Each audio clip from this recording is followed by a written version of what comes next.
So yeah, just a light show today, you know? We're talking about lies and deceit, capital punishment. Fraud. We're keeping it light, you know? Yeah. Yeah.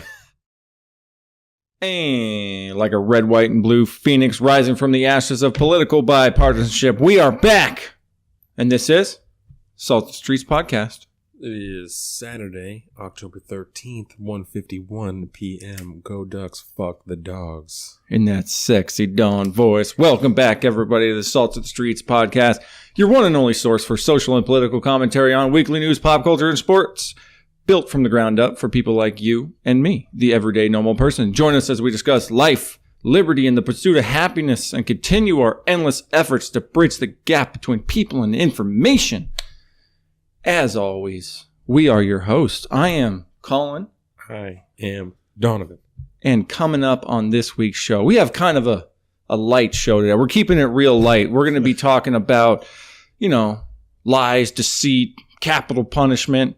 Namely, we're going to be tackling how Donald Trump, the President of the United States, became so wealthy. Spoiler alert, it wasn't a $1 million loan from his father. Not even a little bit. Not even a little bit. But then after that, we're going to be jumping into some capital punishment, also known as the death penalty. There's been some recent moves and changes in that, so we'll talk about that a little bit. And then we're going to be, once again, reaching into the grab bag, pulling out some great conversation topics. We've got pop culture. We've got sports. We're going to be doing Don's Pick'ems today, finally. We're fucking doing it. Because we've missed 2 weeks. And that's on us. I have done them, but I haven't done them on this show, just so everyone knows. Oh, yeah, you're not 2 weeks behind in the Pick'ems. Yeah. I've done them. That would be rough. I'm doing terrible, but I've done them. But I got the Thursday night game this week. I picked the Eagles. So interesting. I got it right. Who are they playing? They played the Giants, and they got their ass. They kicked the Giants' ass. Yeah, there you go. Saquon Barkley went the fuck off there, but we'll talk about that later. For sure. And of course, before we get into all the heavy stuff, just a reminder, take a second to rate and review the show on whatever platform you're on right now, whether it's SoundCloud, Stitcher, iTunes, Apple Podcasts. If you like what we're doing and want to help us out, all you got to do is give us that 30 seconds, put in the review, give us a nice 5-star rating. It'll help the show out immensely. We love you forever. Follow us on Instagram at Salt of the Streets. And if you give us a review on whatever you're listening to this on Apple Podcast or whatever, and you screenshot it and send it to us, you get a discount on your T-shirts, which are available now. Boom. Yeah, we should let's post something on the blog about that. Yes. About all that good stuff, too. I included it in the episode announcement last week, but did not post it individually. Word. But we will. We'll put a picture up in that post, and we'll put some words in there. And I feel bad now because none of us are wearing our shirts, but we wear them all the time. No, but you know what they look like. That's I posted right. on Instagram and shit like that, but we'll post it on Facebook so people can see and on the website. But certainly if you follow us on any of those things, any social media, you've seen us wear a Salt on the Streets t-shirt before. For sure. So, so sorry to give us a review. Send us a screenshot. You can do that if you follow us on Instagram at Salt of the Streets. Yeah. Give us a like on Facebook at Salt of the Streets. Check out our weekly blog and everything else that we do at saltofthestreets.com. If you're the type to enjoy a video podcast, then check out the Salt of the Streets YouTube channel. You can also there give us get involved in the comments. If you got something to say about any of the topics we cover in the episode, anything that you want us to cover, anything at all, you can reach us in the comments on any of our social medias. You can hit us up on our personal social medias. I am at Big Bird Offie on both the Instagrams and the Twitter machine. Yeah. And I am at alpaca_Donovan on Instagram and Salt of the Street on Twitter. Boom. It's not difficult. It's not. It's not. So. It's easy to find. You can do it. 35 we believe in you. It's not that hard. 35 episodes in. Yeah. It seems fitting that we should talk about Trump Dog Millionaire, T-Dog Millionaire. I was like, wait, what do I call him? For episode 35. Yeah, it just makes sense. And so I think without any further ado, we're not. Yeah, we can just jump into how exactly did Donald Trump get rich? Lies and deceit, and also known as fraud. Yeah. Yeah. It started with his dad. Okay. So I don't think we should. We'll talk about, like, we'll break down most of the story. But if you want the full details, the best place to go is the New York Times. Yeah, put up the full article, which is long as fuck, right? And so you can read that, which we did, or you can also listen to the episode of The Daily from last week that is called "How Trump Really Made His Money." Yeah, and that'll give you a pretty good overview, of the things in the article. The article's a little more detailed, obviously. Yeah. But the article takes some time. It's a lengthy one. Yes. But I think this all took place, I think, over a year-plus long investigation. Yes. It reminded me a lot of, like, Spotlight. Yes. Just because we watched that, it was we said that last week, but I agree. And it's one of those really big, deep, investigative journalism, dives that just uncovered a ton of shit just through public records. And, then you start linking timelines together and stuff lines up and you go, wow. But we'll get into all that as we kind of progress. Hella documents. Yeah. But I wanted to touch on something real quick before we do this, just because I had a conversation with someone yesterday regarding, the media, the mainstream media, and then how, like, Trump just refers to, like, the failing New York Times as, hashtag fake news and all this stuff. And I feel like we say this all the time, but just remember that just because something is called fake news, or even if something like the New York Times in one of their op-ed columns or something publishes a story that is just complete garbage, it doesn't necessarily mean that the New York Times is indeed like a fucking fake news outlet, because it's not. They still do great journalistic work. It's just, if the only thing you read and pay attention to it is the op-eds and the editorial page and stuff like that, that's not getting a good representation of what these media outlets do. New York Times, Washington Post, they're always getting crapped on by, I'd say the Fox News crowd. And then, of course, T-Dog Millionaire himself. Mr. President. But yeah, it's not true, man. They do some really good work. And this article, I think in particular, was fantastic. Yeah. So yeah, I'll link to the article. There's a couple of them. There's a couple interactive ones too that go with it. And then I'll have all the links for them. I'll link them to the show notes in the YouTube video, and then I'll send them to you so you can post them on the old podcast. Perfect. And that way, if you want to get it from the horse's mouth, feel free. I'll see if I can also link the podcast from the Daily. I don't know how to do that, but we'll try. You can share it. Yeah. If not, I've shared it before. Share it. We can do that for sure. We can tweet it out. We can tweet out that fucking podcast. Faux show. Shit. Oh yeah, I'd definitely rep the Daily, man. Yeah, we can do that. I listen to that show every morning. Yes. That and Up First, NPR. Quality. Yeah, I got my weekly list. So where do you think we want to tackle this thing first? How should we approach this story? Because it goes essentially back to when Donald Trump's father, Fred Trump, was around 15, 16 years old. Yes. When he first got into the construction game in Brooklyn. And, the article starts off, if you want to abbreviated, portion of that, the Daily podcast is, I think, a good example. Yeah. It fills you in on all the major stuff. But anyways, yeah, Fred Trump, Donald Trump's dad, got into the construction game when he was a young man, 15, 16. And, he just started doing it a little different than everyone else. He started building houses by kind of acting, I think, as one of the first probably general contractors, right. I'm assuming. It's kind of hard to tell how that lines up, but it's from everything I've read about this, it sounds like he was kind of one of the first general contractors to just start building homes and developing homes and apartment buildings and stuff like that. Well, they said that he was running crews 24 hours a day. Yeah. To, pound shit out super fast. And he'd personally hire all the masons, all the various phases of construction. He'd personally hire them, and then he'd run them double shifts through the night. Just output. Yeah. Output on output on output. And I would doubt that there was any kind of minimum wage laws back then. I mean, I'm sure there might have been.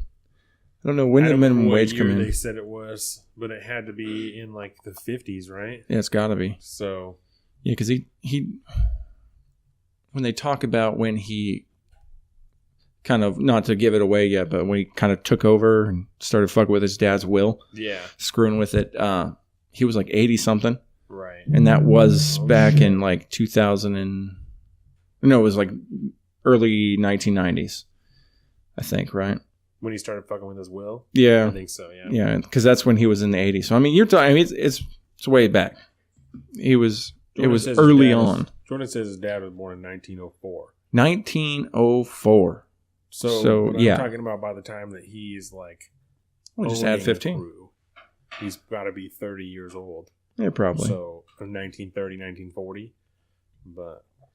I don't think it really matters that much. Either way, yeah. So... I don't know. What year did fucking minimum wage? I don't know. Minimum wage implemented. That's a good thing. I feel like it's in the 60s. Not that that's particularly relevant, but now I'm fucking interested. Yeah. So, but either way, so Donald Trump's dad, what's his name? Fred Trump? Fred Trump. He did that and, I mean, ended up being one of the largest. 1938. So there probably was a minimum wage at the time that this happened. Yeah. Anyway. He ended up being one of the largest real estate people in New York. Yeah. Right? And then when he owns all of this stuff, he starts putting the buildings in the names of his children.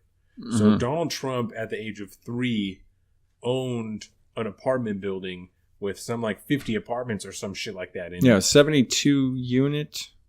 And so his dad is paying rent to his 3-year-old son. Which that's not cool. You can't do that. It doesn't 52. Work like that. It's 52 unit apartment. Fucking out here. That was when he was 17 though. Oh, that. But okay. When he was 3 years old, there was a building in his name. Yeah, that's when he became his father's landlord at age 3 years old. On paper. Now this is where it just starts to get super fucking shady. Because this is where the fraud essentially comes into play here. Because you can't do that. That's not legal to do. No. It may have been back then, but I don't think so. I don't think so. But yeah, anyway, so the base lie of, my dad gave me $1 million loan. I paid him back with interest. His go-to line is just a flat out lie. Right. Provable 100%. And he's been saying that for a really long time. Yeah. He's been saying that same line for a really, really long time. And that's just because that's what he does. He just talks. And I think as this story develops, you realize how much of that comes into play to his success. Yeah. It's the projected image of success pays dividends because people think you're successul. So they give you those opportunities. But that comes later. And that's pretty much the next thing, right? It's because then he when he's 17, he on paper owns all these buildings that his dad has been putting in his name. So he has all this money on paper. And so he's able to go and get money and loans from banks to buy his own shit to have that. And I don't even know how much of that he actually did himself. Because it seems like most of the buildings and the offices, like his first office building, was built by his dad. Well, certainly he can't be held accountable for things that happened when he was a minor. No. You know what I'm saying? Like, there's nothing he can do about that. If his dad, when he's 3 years old, his dad is just writing his name on pieces of paper that's making him... He's like a pawn making at that him point. His landlord. But when he starts to actually acquire things himself, it's at that point that that he is aware and complacent in what's going on. Oh yeah, and complacent. So what happens? What happens in between that and the shit with the will? Because I know that there's some stuff. Yeah. So essentially, him and his dad become really close. Yes. That's kind of how this whole family thing. It's purchasing. Yes, the collective purchasing, which. Now, is that illegal or is it just a shady business practice? Now, when you say collective purchasing, what are you talking about? That's when him and his dad would buy things of like a fuckload of stock at the same time. Yeah, it is. Where his dad would buy it, and then Donald Trump would talk about it, and then the price would go right the fuck up, because that's how it was at that time, because Donald Trump is all that's like essentially, cool it's almost like insider trading. Yes. And it's got to be some kind of, it's another type of fraud. But yeah, essentially what they started to do was in the early 80s, and actually it was the New York Times that kind of really blew up his spot, because they did a big interest piece on him.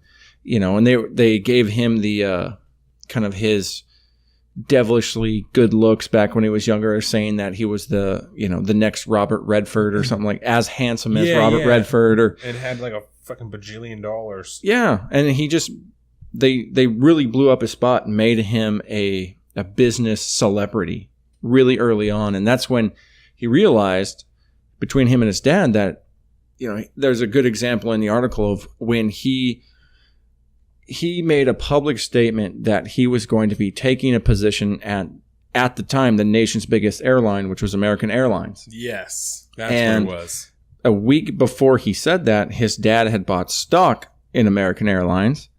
Trump goes out there. He says, hey, I'm this playboy. I'm this super rich celebrity businessman. And so then he goes out there. He makes a public statement about how he's going to take a position. So the stock starts to skyrocket. And then they tried to play it off so that his dad would sell the stock when it was high before it went back down. Yep. And it worked out sometimes, and it didn't work out other times. But there was an instance that they found in the records where he made $40,000 in, I think, a week from one of these instances. But I mean, they do that back and forth for decades, making money off of the personality, right? Which I think you could draw some strong lines to some of the stuff that he says and talks about today. Because most of the time, Donald Trump didn't even end up buying any of that stock or doing anything that he said he was going to be doing. He just said it, and his dad could take advantage, and then he didn't have to follow through, because who really gives a shit? He's already moved on and is talking about doing something else. So. Yeah. But so the big thing, it just kind of, they have this black and white record of going back, pulling public records and tax returns from his father, and looking at all the land purchase, documentation and all this stuff. And there came a point, and I think it was in the early 90s, where this whole thing takes kind of a drastically fraudulent turn. The whole thing is pretty sketchy and probably illegal up to this point anyways. Yes. But a lot of it would be hard to prove, I think. But anyways, we move forward, and the New York Times they got a hold of a 3-page portion of his 1995 tax return, right? It's showing that he anonymously sent to them, right? Yeah, anonymously sent to them. It was from someone at Trump Towers. Yes. Though. Yeah, it was from somebody at the Trump Tower. And it showed a loss in 1995 of almost $1 billion. Yeah. Because at this point, he had been buying up yachts and casinos and all this stuff. And then all of a sudden, all of his bad investments started to turn to crap, and he started to hemorrhage money on it. But he couldn't appear to show that in his lifestyle, because the only thing he had is an image. It's the only thing he really had to his name was an image. And so him and his siblings, well, I guess we should probably go back to when he had a group of lawyers draft up an addendum to his father's will. A new will. Just a whole new will. That gave Donald Trump, I think, majority control over the estate that he was going to leave behind. Because when his father died. Yeah, because when he was in his late 80s at this point. His health was kind of dwindling. He had, early onset, like the early signs of dementia and stuff like that. Yeah. And so they were trying to make some moves. Trump was trying to get a hold of some more control into the empire. And essentially what happened is when this whole thing kind of blew up, all the kids, because I think there's 4 or 5 total. Something like that, yeah. They all realized that their father had an absurd amount of money and an absurd amount of assets when it came to, especially real estate assets. And they didn't realize just how much money he truly had. A fuckload. A ton. Billions. And a lot, most of it in cash. Yeah. And so they realize at this point that when dad dies, there's this terrible thing called an estate tax. The death tax, as it's commonly referred to. 55% of their father's fortune would have to be forfeited to Uncle Sam. Which I think is really fucked up. I'm not a fan of the death tax. No, I'm not a fan of that. Not at all. If it's all honestly earned money that you've already paid taxes on, then back the fuck off. Like, still your money, right? This to my children. Yeah, I've already paid taxes on it. Fuck you. You should get it just because I die. That's bullshit. Mm-hmm. Yeah, it doesn't make sense at all. It's like, I don't even want to talk about it. That's a totally another subject. Yeah. Maybe we can talk about that when we talk about death penalty or something later. Where was I? They realized how much money he had, and they started to get concerned about that death tax, essentially, the 55%. So they started scheming. As they should be. That's a fuckload of money. If he has $1 billion, $550 million just goes straight to the government. That is fucking crazy. That is absurd. $550 million. Over half my dollars? That's crazy. Yeah. That is crazy. Well, you're dead. You don't need it, right? You can't give that to your family. Kids, you know what I'm saying? If I got no kids, I got nothing, then do something with it. You know? Yeah. It goes back to America because I got no one to give it to. But if I've got if I've got 5 children, then fuck off of my dollars. Or maybe, I don't know. You could do so many things with it, but crazy. No. The government has no right to take your money after you die. That's bonkers. Bonkers. I'm highly upset about this. And so anyways, this is when they get into the really fraudulent stuff. Because the siblings turn around and they start a company called, where is it? I wrote it down. All County Building and Supply, All County Supply and Building. What did I do with the name of that thing? All County Building Supply and Maintenance. And so essentially what this did, right? This was what we would call an invoice padding operation, which is a form of fraud. And so how this works is that Fred Trump, their dad, essentially bought everything that he needed for his entire empire wholesale.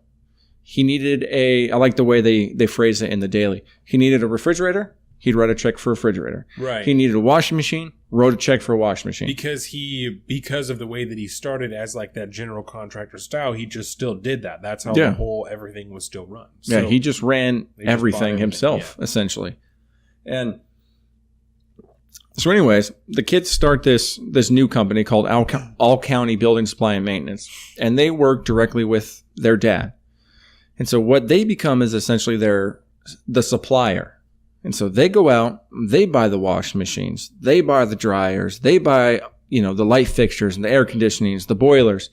And then they turn around and they charge Fred Trump a marked up price. Right.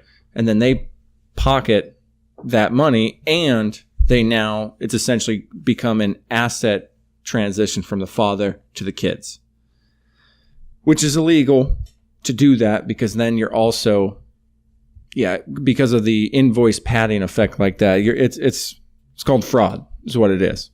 You're just finding a way to do that, Mr. President. Yeah, you can't do that. It's not cool.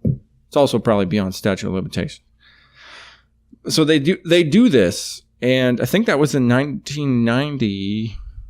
It was right after all of his finances, everything started to go to crap. So it must have been the mid 90s.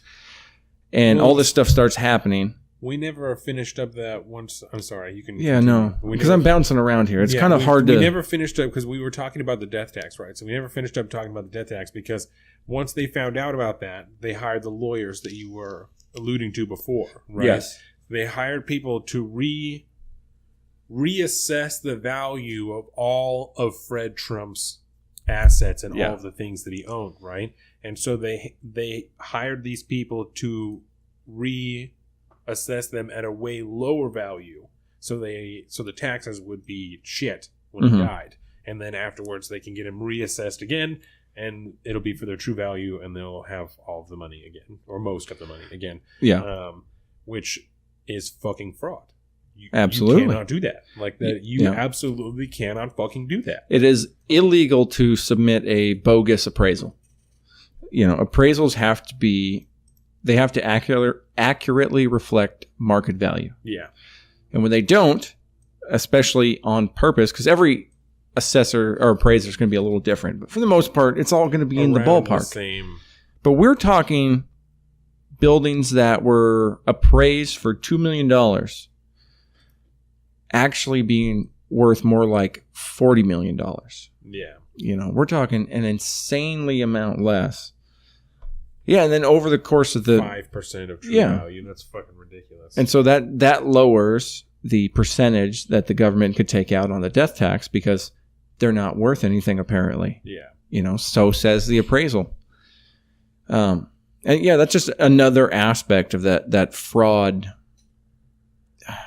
aspect that comes to play in all of this. Yeah. You're defrauding the government, you're cheating the IRS, because now once you've appraised those houses lower, your taxes go down. Yeah. All this stuff is just... So not only what you would lose in the death tax, but also the taxes that you're paying every year, or jack shit. Yeah. And I showed here, because that timeline where they looked at, Trump's tax return and then saw that he lost almost $1 billion, when exactly... Because Rachel Maddow had later on, she had remember that big release where she had a page from Trump's tax return from 2000 and where did I write her name? 2008 or something like that. I think maybe 2003. Yeah, 6 billion 2004. No. Where's Rachel Maddow? Where's Rachel Maddow? I know, hard to find Rachel Maddow. 6 months later. Okay. Yeah, so it was 6 months after the Times had gotten those tax returns from 1995. Rachel Maddow on her show had somehow gotten a hold of a single page of Trump's federal 2005 return. Do you want to know something weird? What? The day that happened, I just happened to be watching MSNBC at that time. Oh, I'm sorry. I didn't, and I don't remember why, because the dude that's on before her, Chris Hayes, I actually kind of like him. He's a pretty good guy. And I used to watch TV, cable TV when I came home, but I don't do that shit anymore. So I did that, and then she opened up with, we have fucking obtained these pages of tax returns from President Trump, and in 5 minutes I am going to go over this information. 5 minutes. Groundbreaking. An hour later. No, I think it was, probably more than 5 minutes, but it wasn't that long later because I wouldn't have watched for that long to find out. But I did hear that break on her show, and I was yo, this is weird. Because I thought it was weird. The reason that this is a big deal, even if it is past the statute of limitations, right, is because President Trump broke this decades-long tradition where the president 40 plus years. Yeah, 40 plus years where the president turned over his tax returns just as an act of good faith and full disclosure that he's not a piece of shit. Called transparency. That he hasn't been fucking over the government his whole life. And so now it gives a little more it substantiates. How do you like that, Colin? Substantiates the claims that people had when he was refusing to turn them over of why he was refusing to turn them over. You know what I'm saying? It's not proof, but it certainly is sus. It's suspectful. What did the Ducks do? Oh my God. A touchdown to tie it up because the Huskies had got a touchdown, so it was 17-10 for a couple minutes, and it is now 17-16. Oh my God. This is the best fucking game I've watched all year. And I'm watching it on a goddamn cell phone, and it's fantastic. That's hilarious. Shout out to fucking Ty Deli. Yeah, Justin Herbert broke off to the left, hucked it on the move to the corner of the fucking end zone. God damn it, that's beautiful. That's funny. One toe, fucking in there. Oh my God. I love college. You only need 1 foot inside, but NFL, you got to have the two. You got to tap both of them. college, you just need the one. I forgot that you reminded me of a topic I wanted to talk to you about in sports today. Ooh, right, that's fucking in there. That's close. That's fucking in there. Yeah, he's in, but I think he's clearly in. That's a close one, but clearly in. Oh, dog, that's all the way in the end zone. Money. He's fucking in there. That's 17-16. God, this is a good game. That's great. I'm excited to talk about this at work on Monday. Like, there's some things in sports, because all those boys are so into sports. There's some things that I'm like excited to go in there and be like, what the fuck did you guys think of this? Like, yeah, man. But there's some things that I'm more excited to talk to you about. Drew Brees is one of those things, because I feel like you'll appreciate more of what I have to say about it. But yeah, I can't wait to do that, because that was such. Yeah. Anyway, we'll talk about that in sports. Damn, we are tied up 17-17 with 14 seconds left in the second quarter. Look at this that. This is fantastic. Going into halftime. Ducks just tied up. Yeah, that was great. Beautiful. I'm a huge fan of what's going on. Huge fan. Sorry, we can continue now. Yeah, let's bring it back to Rachel Maddow releasing those tax returns in 2005. Yeah, weird super weird. And so that happens. And then, so that makes the Times look at that $1 billion loss, and the 2005 federal tax return showed that he made a little over $150 million. Yeah. And so somehow he had turned it around to now, it's essentially you're looking at $1 billion flop. Right. In 5 years? 10 years. How do you go from losing almost $1 billion to now making $150+ million? Right. Because, I mean, that shows that you have increased your sales or whatever to almost like over $1 billion to now be profitable. Years, which is a lot of money to make. Yeah. You know what I'm saying? And that was during the time that the rest of this all county, building supply and maintenance was going down. All these different fraudulent acts are. So because I just put that together, what you just said is that when he's getting that extra money from his dad is in between the time of the $1 billion loss and the $1 million gain is when he has that fake ass company. Yeah. Yeah, because they started it in 1992. And this was probably in the middle of when he started all his investments were going bad. Yeah. And it started out small, but by 1998, that company was making millions and millions of dollars a year. And so you can see how all of a sudden he could actually turn that around and start to actually be profitable 10 years later. All he had to do was survive in the meantime. And I think just through sheer willpower and charisma alone, he probably did. Just do it quick like a Band-Aid. Open up those delicious... Are those peanut butter crackers? Yeah, just go with my banana. Oh, Jordan's banana. in here. She's in studio. My wife needs a little snackums. Absolutely. Got to feed Just that little up baby. The whole pack, though, so it's not like a continued. Okay. And yeah, I think that made me think a lot. And it made me think too. It's fucking sketch, dude. It could this be the reason why he didn't want to show his tax returns? It would make sense. It would definitely make sense. And unfortunately, by the time you get done reading this article and stuff, you realize that pretty much all of these fraudulent actions are possible fraudulent actions that we could now look at. If we could see his tax returns and see that, they'd probably all be past statute of limitations for those types of crimes anyways. Yeah.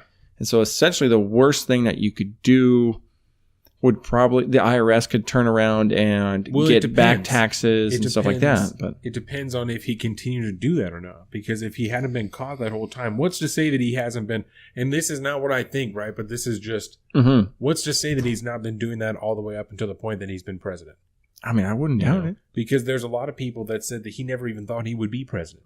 You know?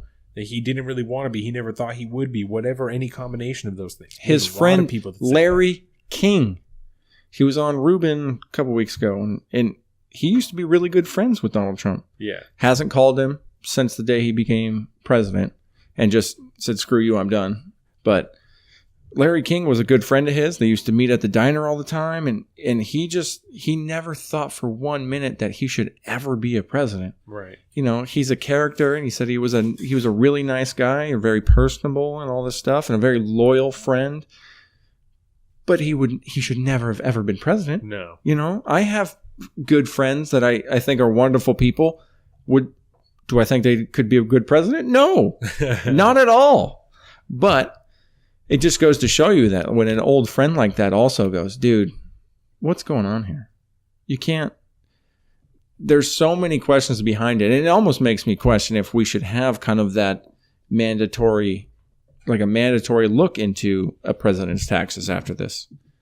It makes me wonder that, especially because it's a public office. So we can honestly, we can require anything that we choose to be done. I mean, especially in 2018 plus, I think it might be a good idea to have as much transparency as possible going forth, if you can understand that. Especially when you're talking about the person who now, due to legislative failures or executive actions, can essentially revamp the entirety of our national trade on a whim. He could do whatever he wants to that because there's a clause because usually all trade deals are supposed to be handled by Congress. Yeah. They have to be handled by the legislature unless it is a matter of national security. And you can always make a legally persuasive argument that trade in itself is a matter of national security. Yeah. And so that gives the president leeway to just make and cut as many deals as he wants. You've seen it with what he's done to NAFTA, the TPP, all the stuff. We talked about it last week, building this kind of a la carte trade system now where it's like, well, we don't really care about the old deals anymore. We just want to focus on you one-on-one. We want to focus on you one-on-one. Everyone else, whatever. You guys we'll figure it out. Right. We just finished up trade talks with Japan, I believe, South Korea. We're renegotiating all of our trade deals that were covered under TPP and NAFTA. And the only reason that we have one guy in one administration that handles all this stuff is because the Congress has essentially neutered themselves by allowing this to take place. Because it's in the Constitution. It's supposed to be a legislative matter. Yeah. Because the people should decide. Because that's the way it works in a representative democracy.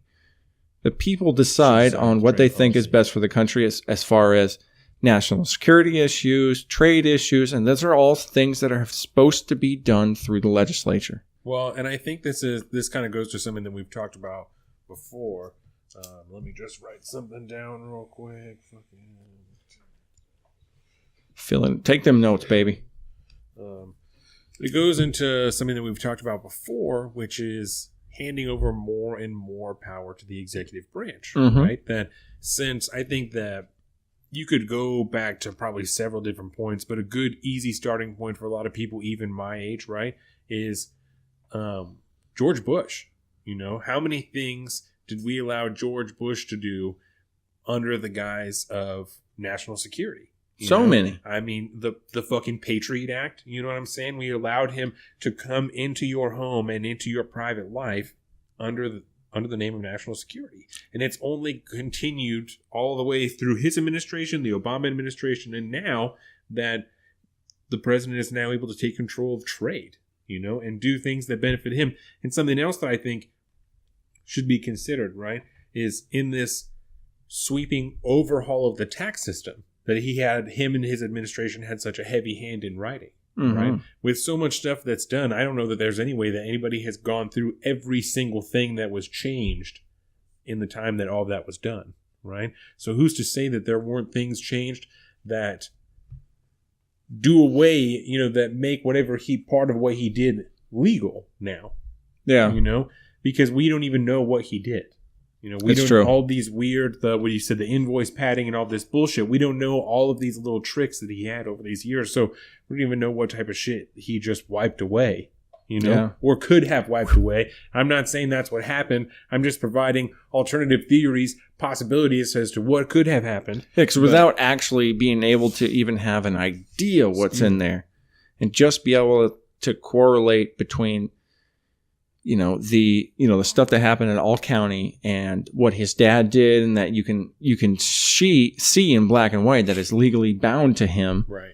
But other than that, you can't see personally. So you have a track record of all the shady shit, and it has continued. And just the few little spot checks we've had on his income with those tax returns, it looks like a huge red flag, like something somebody should look at.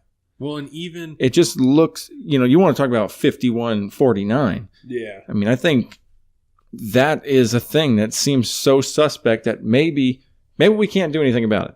Maybe we can't. Maybe we should take legislative action now to ensure that it doesn't happen again. Yeah. Because if somebody goes up there and proves that you can get away with it and be like, well, no, I'm not going to, you don't have any right to look at my taxes. Well, now that's setting a new precedent. We broke from 40 plus years of tradition, and now we've set a new precedent that this is okay to do. Well, and even if we can't verify that any of the weird tax shit that he did, because we can't look at his taxes, it's a problem that it opens up the door for speculation like that. Now that this report has been done, that is obviously legitimate, we don't have any way to actually trust that what the president and his administration said is the truth on this report. You know what I'm saying? And I think you would probably agree with me that I think it's a failure on, I don't know, could you say it's a societal level failure that this report did not get into any of the mainstream media to the point that it needed to, because it was overshadowed by Kavanaugh. Yeah, I mean, this is slightly more important, you would think. I think, and you also would think that I think that it is surprising that it was not bigger, with as many different news sources that are out to do anything and report anything they can to take down the president, even one notch. It is insane that this is not on every fucking news channel.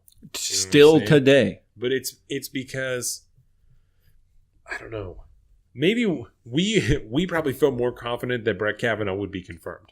So there's people that are still, at that time, we're fucking hyped up about it and weren't sure what was going to happen, and they're like, oh my god, it's this huge race, it's this huge fucking whatever. And we're like, well, probably. We've been saying since he had the original hearing, he probably will be confirmed. Yeah. Even then, when we said he shouldn't be, he probably will be, And then when the first allegations came out, he'll probably still be confirmed. After the additional testimony, him and Blasey Ford, it's unfortunate. He may be lying, but he'll probably be confirmed. And then the following week, look at that. On the fucking show, he's confirmed. You know what I'm saying? So I don't... Called it. Yes. We called this months ago because we knew that this is how this is going to work. And the problem with, like what we talked about last week, the destruction of that system with all the people that played part in it, but Harry Reid is the one that catches the most shit for it, right? All the people that played part in taking down the filibusters and the mandatory whatevers, that's the problem. At this point, you don't have to get anybody on the other side to work with you. No. You can just get someone that works for everybody in your party. As long as you got 50, get the vice president on it, you're fucking good to go. And you know why? That this, like you said, it doesn't matter anymore. They can just push whoever they want through. Because without that filibuster potential, without the ability for the opposing side to shut it down, no one, it's just a matter of how many votes you have. And so, without the required 60 for someone to get in. Yeah. And in my mind, that's, a lot of people would argue, well, if you didn't take the filibuster out, we wouldn't be able to get any judges on because political bickering would just shut everything down. Then pick someone who works for the other side. That's how it should be. Yeah, it should be. If the legislature, especially at the Senate level, if they are not willing to pick somebody and not willing to fill a judgeship, and now we're 2 years into it and we have all these empty federal judgeships, and the Supreme Court has a seat that's been open, or 2 Supreme Court seats that have been open, the people will start to demand action, and that will reflect in a vote. Right. And you will get people in there that will either work together to figure it out or whatever. You're going to change the balance of power, whatever. But something will happen. But without those fail-safes anymore, there is no... It's just whoever's in power's got the power. You got a 51 minor majority. That's all you need to do anything. And there aren't enough people...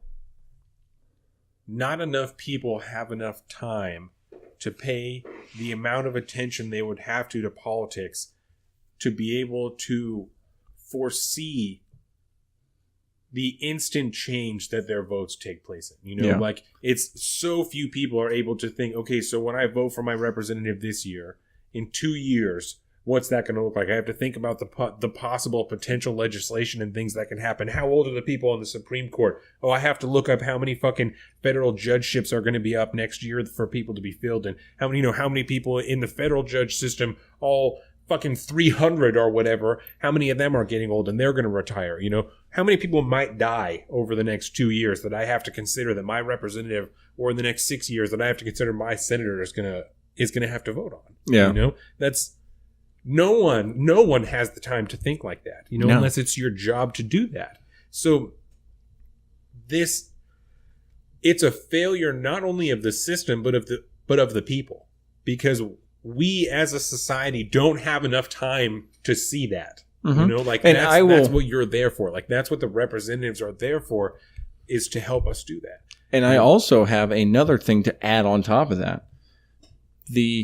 One of the arguably most important rights we have is the freedom of speech, right? Freedom of the press. And the press, the media, if you will, they have a responsibility to report the news, right? And at least I don't want to say just mainstream media, but the media in general has failed to meet that responsibility that they have so severely that even if you are somebody that can come home and have the ability to say, like, watch the nightly news or something for an hour, you're not going to get informed. You got to do a lot of research yourself on top of that. So this is a failure on the media side to do their job responsibly and be able to inform the public in the best way that they can, so that you can have an informed electorate. Yeah. And we don't have that. You and me know just exactly how long it takes to stay informed as much as you possibly can. Longer than we have. Longer than we can commit to it. We still don't have all that shit down. I can't answer all those things I just brought up. I can't answer any of that. I don't know how old any of the Supreme Court justices are. None of that shit. You know what I'm saying? So I'm saying, unless it's your job to do that, no one has that information. And if you fail to meet the responsibilities, you are failing the American people. Yeah. And so there's no push to the media to be better. There's no accountability there, because they're just making money hand over foot, because they're playing to the, what's the word I'm looking for? The hysteria. Yeah. You know, because hysteria gets views, it gets ratings, it gives them money, the advertising goes up. Yeah. It shouldn't be an ad-based revenue source, because that corrupts your thinking on what you're going to produce on your platform. You know, if you're in it to make money, which I understand it's the basis of our capitalistic society. Not that we don't, because I don't want to interrupt. I don't want to be called out by and I'm not going to say it's bad. You guys are fucking selling T-shirts and you're fucking doing whatever. And we are, and that's it. We do want to make money, but that's because I would love if I could make it my job to know those things and to provide that information to you. That's why. We do it pro bono right now. Right now, it's only costing me money, but I do it because I fucking love you guys, and I love America, and I love the government, and I believe in what we have, and I think this is the greatest country that's ever existed. And I think that we deserve to know what the fuck is going on, and I think that you deserve to know what the fuck is going on, and that's why we're here. Exactly. And that's the only reason that this is even possible, is because of us being in a capitalistic society. Yeah. And now what that is, sorry, I keep hitting the table. Bad. Your hands on the fucking table. What's really sad is because with great power comes great responsibility. Spider-Man. And so what we have here is a failure of responsibility. Yeah. And it's journalistic integrity is probably at one of the lowest points in history. You know, and it's not even because there's more bad people. I think it's because it's 2018 and the internet is a thing, and anybody that wants to get up there and write about something can write about something. Any motherfucking can go out there and put something on the internet. And it's sad to say, and we do our best to be as accurate as possible. Yes. You know, when I wrote that piece on Brett Kavanaugh the first time, I read that thing 1,000 times to try to make sure it was as honest as possible. Yeah. And we have a failure of people in the media to do that. And it's, you know, for one, there's 10 times more media outlets than there ever used to be. I mean, probably a whole lot more than that. And then with that, you can publish anything you want. And so, I mean, you just have a failure of a lot of different responsibilities here, I think, affecting the fact that people aren't informed. And it's a shame and it's sad. But like I said, with great power comes great responsibility. Yeah. Thank you, Stan Lee. I wonder if he's probably the one that originally came up with that, right? Stan Lee? I think so, yeah. For the Spider-Man comic anyways? I would assume so, yeah. Because I think that's basically been with Spider-Man the whole time, right? What's that? It's basically been with Spider-Man the whole time, right? Yes. That line? Yes. So it makes sense. I'll give it to Stan Lee because he's amazing. So even if he didn't do it, I don't care. Exactly. I know that he created that, but I don't know who the writer was. Is that weird? We'll talk about that later. Remind me of Spider-Man. Okay. Spider-Man. Spider-Man. Yeah. And Stan Lee. Do you have anything else that you really want to hit on? No, I mean, it's just... Kind of it's just a lot. You know, we have this investigation. We have the story. We have a lot of the facts that deal with this and make it... like I said, you can't prove anything. Yeah. But it pushes the argument forward that maybe we should know. Because there might be some serious problems hidden in there. And it almost is like, it's kind of that classic argument of like, if you're not doing anything sus, then what do you have to hide? Yeah. You know? Like, why are you not open to... Mm-hmm. It's like, and then, you know, that's shitty because that's what the cops will say, you know, if they come to your house. Like, well, then why can't I come in? You know, what's the fucking problem? Like, if you ain't fucking around, why can't I come in? First of all, because this is America. America. Yeah, it's... I don't know, for somebody who is going to be in the highest office in the land, you know, why should you not be 100% transparent with like everything you did? Yeah. Even Barack Obama might have been afterwards. I did a little blow. A little bit. What's up? I did a little blow. It's fine. I wouldn't judge you for that anyway. Shit happens. If you have a track record of like 20 years of, you know, tax fraud, yeah, maybe I would care about that. I don't care about you doing a little booger sugar at one point in your life. I don't care. You know, do I like the way you think now? Do I like the way, you know, who you are now, your thoughts on foreign policy and trade and blah, blah, blah, blah, blah. That's what I care about. I don't care if you did blow in college. Right. Whatever. You know, I don't care if Elon Musk smokes weed on Joe Rogan's podcast. Fuck no. He's still going to be, he's the world's first Bond villain in the making. Watch. You seen that picture? No. I tweeted it out. Check my Twitter at Big Bird Offie. But I'm going to show you this picture right now because it makes Elon Musk look like a supervillain out of James Bond. You look for that, and I'll close on this. Isn't that insane? It's really so funny. Tell me that. Yeah. Anyways. Yeah. Close us out. So we'll close on this. That's what we think. What the fuck do you guys think? You know? Let us know what you think about that. Any opinions, anything that you have, comments, anything. Let us know. Any of the social medias, and we'll get back to you. We will either address it on the social media or on here on the podcast if we feel like it's good enough. And if we get, I'm just going to throw this idea out there. If we get enough regular interaction, we should have a segment. Mailbag where we talk about, you know, we get in, we give back in that conversation other than just via text over, you know, the Twitters or Instagrams or whatever. We absolutely will. Because that just sounds like a fun time to me. Yes. I agree. So yeah, we got a possibly fraudulent president, but hey, whatever. It's fine. Definitely at one time. It'll be over in a few years, I think. Definitely at one time. Yeah.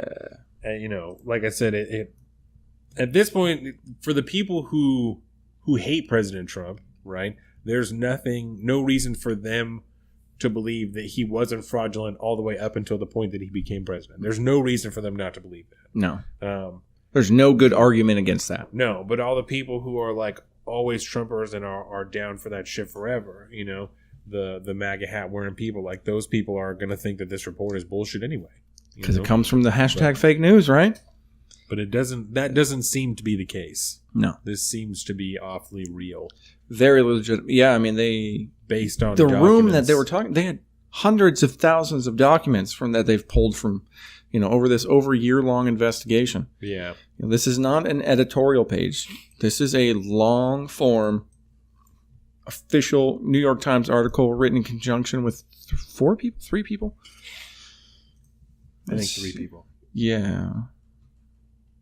David Barstow, Susan Craig, and Russ Buettner from the New York Times. Yeah. Shout out to those guys because they're putting in the real work. Crazy report. I know how hard it is to just do like a investigative story on like essentially a puff piece.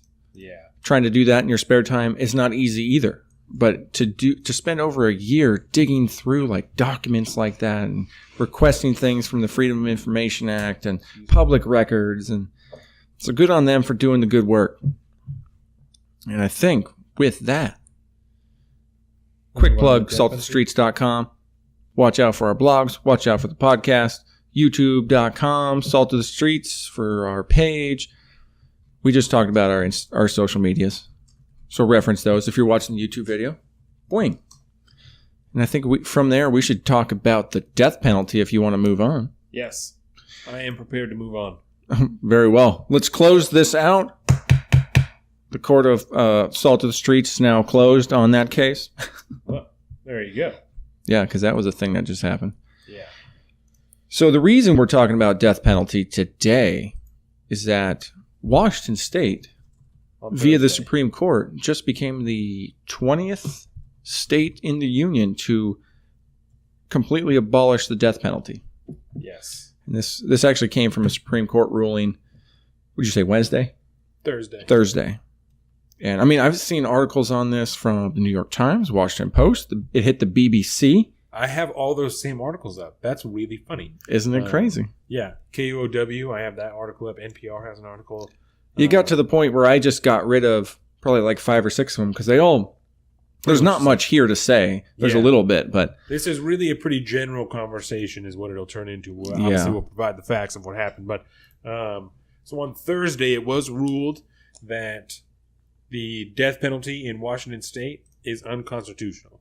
And they said that it was abolished because it's racially biased. Yeah, racially biased. That if you are black, you're 4 times more likely to be sentenced to death than if you were white.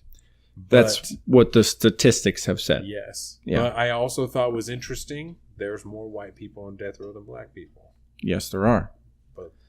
And I think it's yeah, and I don't know how that works. And that might just be I'm not saying that's anything. It's just a note, because you can't prove how the numbers got there. Right. Just the numbers are there, and that's what they say. They said that it's not the judges, right, that had any issue with the sentencing, but it is the juries, and that's where the racial bias was shown, which I think is really interesting. And it led me to a broader thought that is almost more of a grab bag that I can wait on if you would like. But that if they're saying that it's the juries, right, is that you understood the same thing from these articles? They said it wasn't the sentencing that was the problem. It's not so much the sentencing, but yeah, I've gotten a little bit of a vibe that it's the jury. It's kind of hard to tell because nobody really comes outright, I don't think, and says it exactly like that. But I think that's really interesting, right? Because I wrote down, do you remember when those dudes got kicked out of Starbucks? Yes. So I wrote down after that let me just pull it up on my phone. For sure.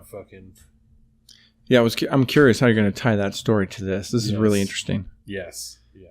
Something probably about fair trial, perhaps? No.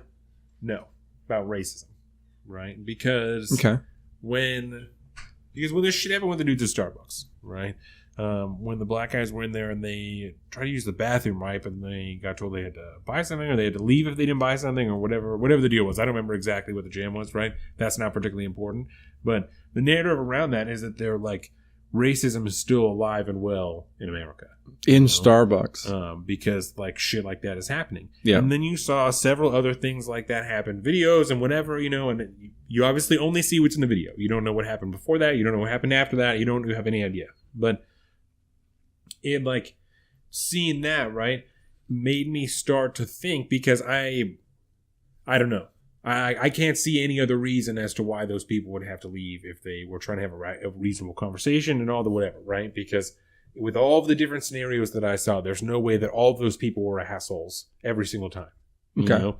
And it doesn't seem like these people were assholes when they got told to leave Starbucks. Mm-hmm. And we can rehash that whole conversation later, right? But it started to make me think, and maybe just because I was high at the time that I wrote this down, but like that maybe racism is more prevalent in America than I thought, but just because I am not myself racist, I'm like, well, no, that's crazy. Like, why would that be the case? And that concerned me. Like, okay. And I'm sure that there's probably, a bunch of black people that are watching. They're like, no shit, like no shit. Like, surprise, where have you been? Surprise. This we've been saying this whole time, but I don't know. Like now you're know, getting it. I don't know that that's the case. I don't know. I feel like it might go a little deeper than that. I think it might be the fact that if you're not somebody that has ever really experienced that, and you have the views that you do, and, much like myself, it sounds weird to just say you don't see color, but like you just judge people for who they are as an individual. Right. That's all. I don't care about any of your extenuating circumstances. I don't care if you're gay, lesbian, trans, whether you're black, anything. I don't care about the outside at all. I care about what's in your head and what's, to get deep, what's in your heart. But I just care who you are as an individual. Yeah.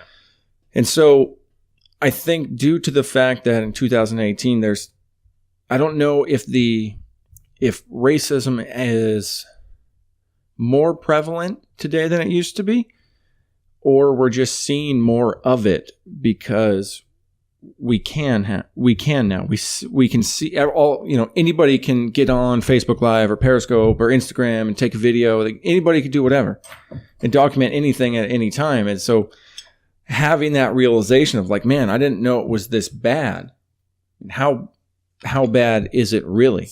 Yeah. And, I think, whenever you see any act of, actual racism, whether it's against, anybody, whatever, it should be called out for what it is. Yeah.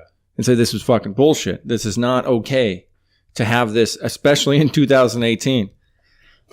Even though President Trump says that Robert E. Lee was a great general. Did you hear about that last night? No. Yeah, it was from one of his MAGA, I don't know what you can call them, campaign rallies or whatever, just a rally that he was having, a MAGA rally. Weird that he's doing that. And it is what it is. He goes out there and just shoots his mouth off, but he said that the other day. Right. It's not weird for Trump, but it's weird for the president. Yes, it is. So he hasn't stopped campaigning since he took office. Right. But I totally understand where you're coming from, and that could, looking at the jury question, at that point again, is the jury racist? Right. And like that shit concerns me, and that's it should, and not that it shouldn't concern everybody, but like if that's the case, like if I because of, like you said, because of my experiences, I just haven't dealt with enough racism because I'm mostly white, like, and where you live, and like that's fucking concerning, Yeah. And it can't be just because of where I live, because this is in our state, Oh, yeah. Like, it's obviously there are enough people here that I think where we live, you can even imagine that. Like, you may not have dealt with it, personally, but I can certainly, just due to the demographic of where we are, see that being a thing. Micaiah said that the fucking woman called and thought that he had stolen the bus. Oh, yeah. That he was driving. Like, stupid shit like that. How ridiculous is that? Yeah. Shout out Micaiah. I have some shit to talk to you about Micaiah, too. Oh, sweet. Yep. I always love to hear about those guys. All the boys at the upper left. That's Shout out upper left. Denzel 2 a.m., RJ, Elijah. Mm-hmm. Okay, so this is something I wanted to bring up because that is what I was saying. It was one aspect that I heard. It wasn't necessarily the main aspect of why I heard this. Yeah. So I heard everything from it's sometimes where the crime took place, the county of the residents, the available budgetary resources at any given point in time, or the race of the defendant. Lots of factors apparently came into play on this. Yeah. And I think that, especially when you're dealing with a jury of your peers, I think that's going to happen everywhere. For one, every jury, every county that you're in, whatever, they are going to judge you differently because you're being type of judgment. Yeah, because you're being judged by a jury of your peers. The people that live in your county or your district or however they do it, it's somehow local to where the crime happened or whatever. Well, I don't know. I think it's just that the expectation that those people are supposed to be unbiased when they're being a jury. But as we've talked about before, even when we were just talking about Kavanaugh, it's really, really hard. Last week, I thought that was one of the great things that we talked about, was that it's easy for us, but hard for a lot of people to look at it exactly, perfectly, objectively for exactly what it is. Yeah. And I think that it's the same thing here. Most people who are there are going to have a hard time putting aside whatever has happened. And that's why when they're doing the jury selection, if it's a murder, they're going to ask, do you know anybody who's ever been stabbed? Have you ever been attacked? Do you have anybody, even a third cousin, who was attacked at one point with a knife? Have you ever known anybody who was attacked with a knife? Like shit like that. Anything that might even begin to influence their decision, they're trying to weed out, So there's also, for the naysayers of this, right? There's also the argument that, well, maybe the lawyers aren't doing a good enough job. They're not weeding people out enough that are biased, that this is coming out this way. But I don't.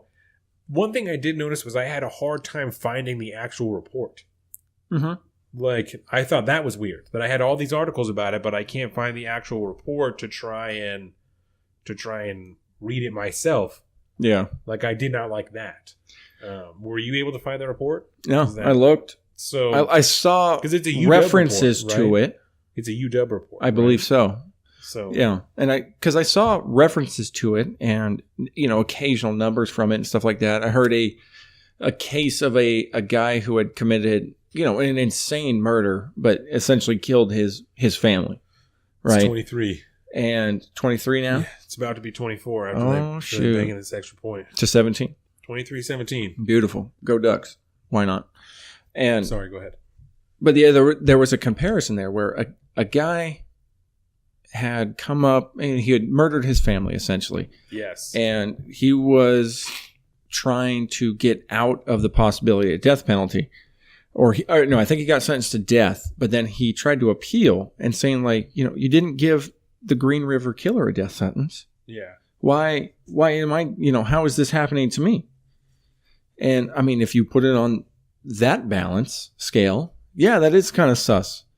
But I mean, I don't know if you can, there's probably a million other circumstances that feed into that, but yeah, the statistics are there Gary Ridgway to just legally. got life in prison. He didn't get the death sentence. That's what I read anyways. Yeah. I don't think he got, fact check. Yeah. Fact check that. But I want to look that up. Yeah. I think you would love to look that up. Yeah. Because I feel like, maybe he just died in prison, but could be. Maybe he's not. I don't know. Fuck it. I'm looking it up right now. Do it. So yeah, I mean, I don't, and I'm not gonna say that I disagree with this ruling necessarily, because I think if it makes it all the way up to the state Supreme Court, and then the Chief Justice of the Supreme Court is the one that ultimately delivers the oh my God, the opinion. He's still alive. He's still alive, Gary Ridgway. Look at that. He's fucking 69. 69. Is he in the Walla Walla State Pen? It's in Salt Lake City. Oh, no, he was born in Salt Lake City. Oh, that explains a lot. Utah's a crazy place, man. Yeah, let's see where he's in prison. I've never been to Utah. I shouldn't talk crap about Utah. It's probably a beautiful place. Is that where Aspen is, or is that Colorado? Colorado. Aspen is in Colorado. There you go. Salt Lake has the lake. In prison at the Walla Walla. Yep. At Walla Walla. Walla Walla. State Pen. That's weird that it's in Walla Walla. I don't know. It's kind of in the middle of nowhere, isn't it? Walla Walla is basically like desert. You don't have to pee. I just have to blow my nose. Go to town. Yeah, so I mean, I understand it. I don't disagree with it. I saw that it was... Yeah. Because, I mean, frankly, I don't know if I have a lot of mixed feelings on capital punishment. I don't like the fact that the state has power to take a life of a citizen. I don't know if I'm okay with that. Maybe that's my deep-rooted libertarian roots sometimes showing. I don't like that. It just seems wrong. Because what if we're wrong? You know what I mean? How many cases have come out with like DNA evidence now, like proving people's innocence after like 30 years or something? So I think it should be used sparingly, right? This is how I feel. We've talked about this before. Mm-hmm. But I don't give a fuck. I don't care about people being killed, right? There's about the death penalty. There is, because that sounded really harsh. I am not opposed to the death penalty. I think that it should be used sparingly in cases such as Gary Ridgway, Ted Bundy, motherfuckers like this, that there is no fucking question that you did this, you know? Mm-hmm. I mean, John Wayne Gacy, yeah, you know, motherfuckers that are raping and killing small boys. Like, if there's no question, you know, that you have done this, fuck it. I don't want my tax money to go to you living in a prison for the rest of your life. Mm-hmm. You know, with perfect medical care, you know, shitty food, but everything is going to be taken care of for you, and maybe you're going to be fucked, you know, by a dude every night, but I don't care. You know, that's not enough for me. That you're being fucked by a dude every night when you have raped and murdered children. Like that's not quite that's good. Not enough a thing, for me, you know. And there's a lot of people that argue that that's too good of a sentence. You know, death is too easy for a lot of people, and I just don't. I don't know. I don't feel that way. You know, this isn't North Korea. Or we don't have gulags. I don't feel that way. I would rather him just be dead. I would rather him be dead than for his life to be supported by my life. You know, because that's how I feel. I'm going to work. I'm busting my ass every day for you to live in prison. You know what I want? You raped and murdered children, and now I'm paying for you to live. Fuck you. I wish that Kim Jong-un was like a huge, hardcore, like, murder fan. Yeah. You know, like the serial killer stuff, the stuff that you like, you know, those serial killer stories and all that. Yeah. And we could just basically like give them our serial killers, and he would put them in a gulag. Yeah. And you know, what's his name? The Green River Killer? Gary Ridgway. Yeah, they can have him and throw him in a work camp, and I'd be totally fine with that. Yeah. And there's, you know, I'm not a lawyer, so the exact circumstances I can't lay down, you know, because I know that there is a lot of people, not a lot. I know that there are people that have like murdered people, turn around their lives and are, you know, after 40 fucking years, and they're like, listen, I made a horrible fucking mistake, you know, that I got drunk or whatever. I got angry and I did this, or, you know, whatever the circumstances. There are a fair amount of people that are able to be rehabilitated by what the something, fuck, yeah, you know? something, whatever because there's a lot of people that don't think prison is the answer. That there's whatever. There are people that are able to be rehabilitated. Yeah, but people that you're able to sit it down that this motherfucker never gets to be out of prison because he'll never be safe to be in society. Then why is he fucking here? You know, then why are we doing this? Why am I paying for that? That's how I feel about it. Well, especially with how much it costs, man, to keep these people on like death row. Yeah. I mean, it's not an efficient system. Right. Maybe that's a good thing. Maybe it's a bad thing. You know, I think there's a couple people's lives who have been saved by, again, later on, like they found DNA evidence or something that absolutely proves their innocence. There was a guy on Rogan a few weeks ago that was in that situation. Yeah. Crazy episode, man. Yeah. And I'm not even talking as a sorry, go ahead. No, I was going to say, but for people like serial killers, fuck them, dude. There's a totally different, it's a totally different thing. Shit. Yeah. Like that's much different than like gang violence. Yeah. You know what I mean? Like a lot drug of charges. Yeah. Fucking, you know? Yeah. Shout out to Seattle for releasing all those marijuana drug charges. Yeah. So it's, like I said, I couldn't I would have to do a lot of research and a lot of reading for me to sit down and lay down exact guidelines of when I think it should and should not be implemented, because a lot of times, like I said, I think it's case by case. Yeah. Have a couple psychiatrists come in here and tell me whether or not this guy is even worth anyone's time rehabilitating. If not, fuck him, and it's not about a deterrent for me. Because that's one thing they talked about in a lot of these articles too, is that, the death sentence has been shown to not be an effective deterrent. And it's not about that. I don't care about deterrent, because the people that are psychopaths and are murderers and are cannibals, they don't care about a deterrent. They're doing what they're doing because they are mentally ill, right? Yeah, I don't believe in saving myself. The deterrent aspect of crime sentencing. I think that's complete garbage. I'm talking about saving myself from having to support them with my money. That's what I'm talking about. This is for me. This is for me that is out here busting my ass and working and living a regular life, not murdering people, not raping people, not eating people. I deserve to not have my money go to that. You know what I'm saying? I mean, I'm not going to argue against that at all. If enough people, like I said, if a couple of people are able to talk to you and think that this person has potential to be rehabilitated, go to prison. Yeah. Go to prison, do your time, and at the end, if you're able to, if you're Jesus Christ, you got this. If they're going to let you out on parole, then they're going to let you out on parole because you've earned that, But if you haven't, then you won't be. You'll spend the rest of your life in prison and you'll die there. And that's a loss that I'm willing to take. That we took the chance on you because we thought that you could be rehabilitated and you couldn't. Because most people in that situation are going to be. Yeah. So I can see that, and I think that points to just the overall dysfunction in our entire criminal system. Criminal correction system, the justice system in general. It kind of goes back to the old what Joe Rogan said in his new special. Benjamin Franklin comes back from the dead, basically. He just goes, "Wait, what the fuck? You guys haven't written any new shit? Yeah, what's going on here? Yeah, what have you guys been doing?" There's probably, this is just a guess, but there's probably half of the prison population that could just be cut out and released right now.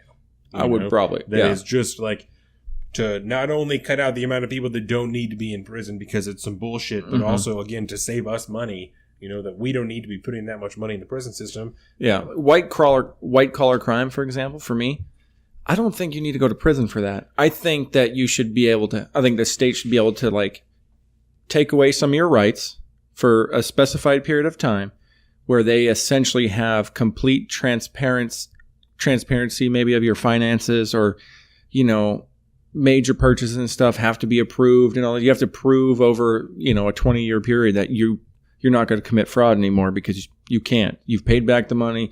You don't necessarily have to go to prison because, maybe you do.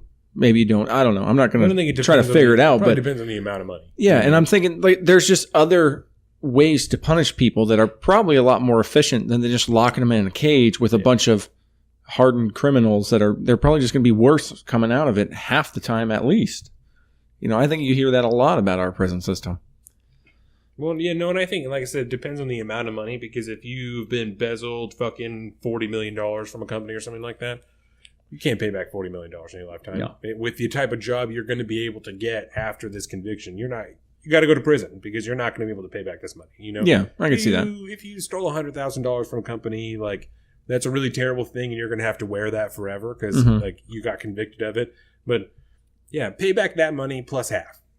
Plus interest in whatever the fuck it's going to take you, because you're going to have a dick job until then anyway. So think about this. I'm just thinking out loud here. Yes. North Korea has that really screwed up system where if talking a lot about North Korea. I know this is really weird for me, but they have this system where if you do something wrong, right? If you're found to be a dissident to the government, yes, that not just affects you, but it affects your whole family. Yes. And so in cases like you embezzled $5 million and you're 65 years old, you're not going to be able to pay that off. Well, guess what? Now your kids are going to be responsible for that. Well, that would be a deterrent. Well, not that I agree with that. Well, that's why I think you should go to prison. That's because if my dad embezzled $5 million or $50 million, why you got to pay for that? I don't need to wear that. That doesn't have nothing to do with me. Especially if I was a kid at the time. Yeah, but nothing to do with that. Is the generation before you ever going to wise up and not screw over their their descendants. So this is what I could get down on the family thing. Right? I don't agree with this, by the way. I was just thinking out loud, playing with this. Here's another idea, right? If you embezzle a bunch of money and you buy stuff for your brother and Jake and me, and we all know that you embezzled that money and we take it anyway, we should have something. I could see that we could have something to do with that, and we have to wear that, that like. Well, I mean, we have like crimes for stuff like that, right. like in the third degree or, conspiracy to commit and all this and I can type see of stuff. that, but only if you like willingly knew, or took part in it. But even knowledge of it and not saying shit is a problem. I mean, that just goes to show you how many times have I referenced like North Korea today. There's so many. It's so hard to try to figure out a good, punishment system. And I can understand questioning things like the death penalty. Because what if, man? There's a lot of what ifs. How effective is it anyways? I can certainly see for some people, I wouldn't mind taking them out back and just, boom, they're gone. Moving on. Mind you, that again kind of takes away the air of, what if you're found innocent and by some random happenstance in 30 years, but you're already dead. Oops. Who's going to hold the state accountable? Yeah. That's going to be a tough one. So, it's a dicey situation. And, yeah, we definitely don't have the answers for it. And I think that's part of the problem. Is I don't think anybody's got the answers to it. We know there's a lot of problems with it, but what do we do about it? I don't know. I think the best thing we can do... They said that it could be re-implemented if they could find a better way to do it, Yeah. Now, I read that they said that there's whatever in the opinion, that they allowed for it to be re-implemented if they could find a more effective system for it to be done, a better way for it to be done, which I think is good that they did that. For people like me who believe in the death penalty, who see the potential in the death penalty. Mm-hmm. See the potential. I see the death penalty potential. Yeah. I think I found that study, perhaps. Been poking around for a minute. I think I found it, but... Thank God. I had a hard time finding it. Boop, boop, boop. Washington, it was by University of Washington, 2014. Tied up, 24-24, 2.5 left in the third quarter. Anyways, I got it. I'll look at it later. I don't want to screw with it now. No. Don't. But we have it, baby. We got it. Yeah. And we'll give it to you if you so ask. Like we said, that's a local decision that came down. So that only affects people here in Washington State. But I think you said we're the 20th state to abolish the death penalty. Yeah. So, and that goes, that anyone that is on death row right now will switched over to a life sentence. Yep. Yeah. Life with no parole. I forget how many it was, but I mean, it was a good amount of people that we had on death row. People or something like that. Yeah. Even though, they're still on death row, even though our governor signed into law, 2014? 14, he put a moratorium on the death penalty. So it wasn't abolished, but they couldn't actually kill anybody. And they hadn't actually killed anybody since 2010. Which I learned that in Washington, you can either get the lethal injection or you can choose to be hanged if you want. Like, if you would rather be hanged, you can be hanged. And I thought that was really interesting. That's very strange. Yes. I mean, I guess if you're going to die, why not? You can have whatever way you want to go, maybe. But yeah, I thought that was interesting that they're like, but if you want to be hanged, like, you can do that instead. I'm like, that seems weird. Where's the gallows at, man? Where do we keep the gallows? Yeah. I think the last time I had a conversation about the death penalty, not here, they talked about whoever I was talking to. It might have been at work. But whoever I was talking to was talking about the effect that it has on the people that have to implement the death penalty, The dude that's got to pull the switch. Yeah, the guy that's got to pull the switch, who has to inject the guy, or who, when they did firing squad and 3 of the people had a real bullet and 7 people didn't. And, then, nobody knows who did it. And I think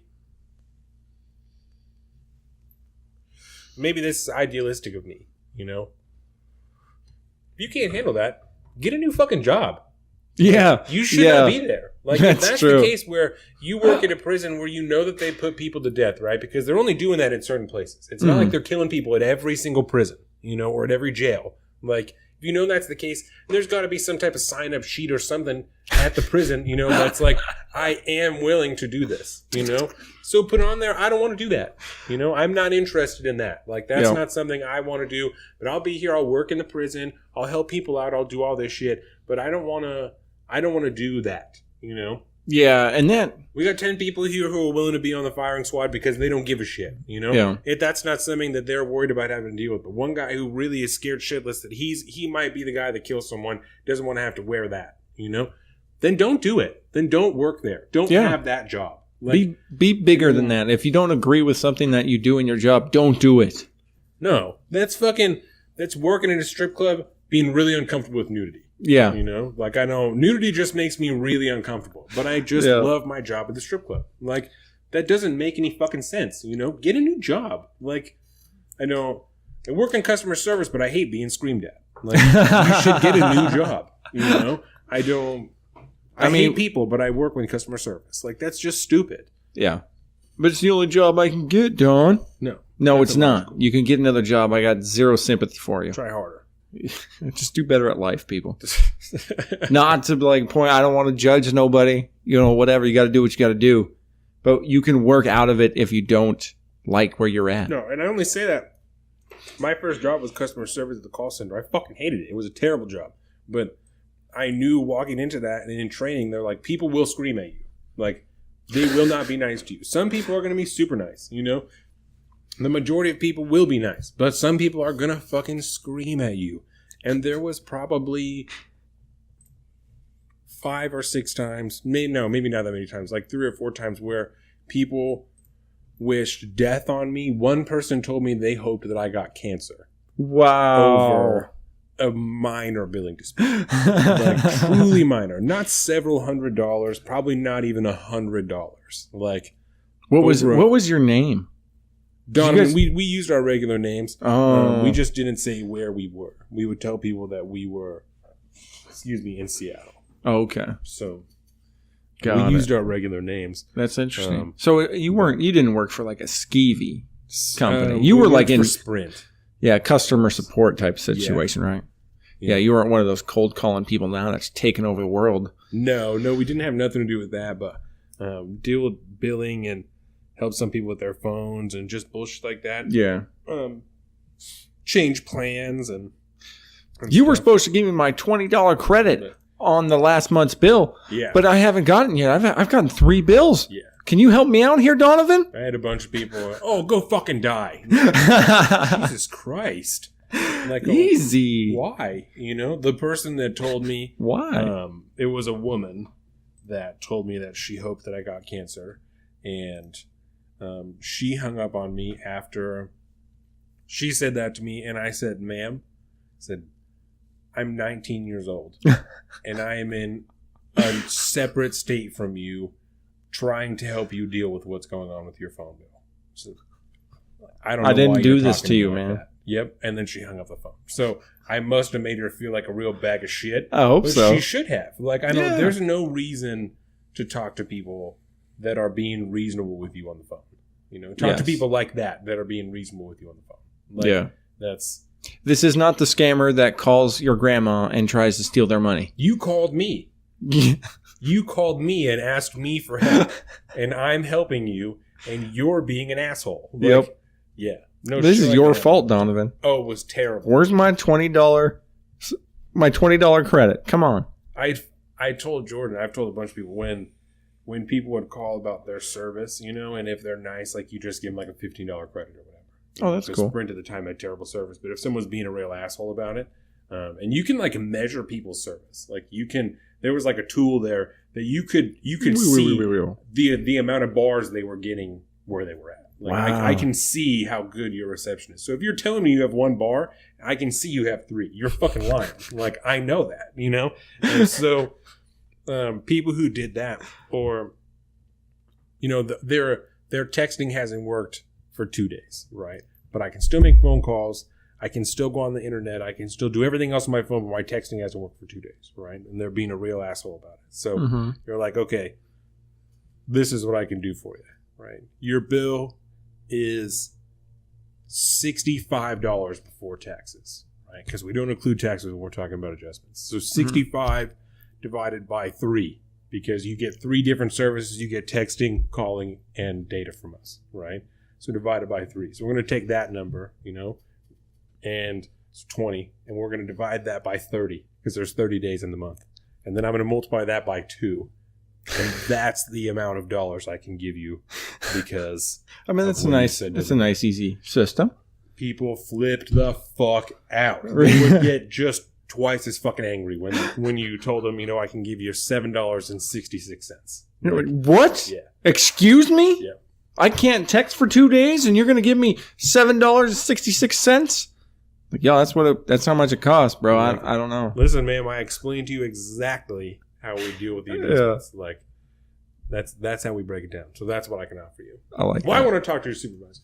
All right. I don't give a fuck. Hold, please. On. Yeah, I don't give a fuck. So. Very nice. But that's something else. So, if you guys have any thoughts on the death penalty, if you live in a state that doesn't have the death penalty or does have the death penalty, tell us what you think. What you think about this.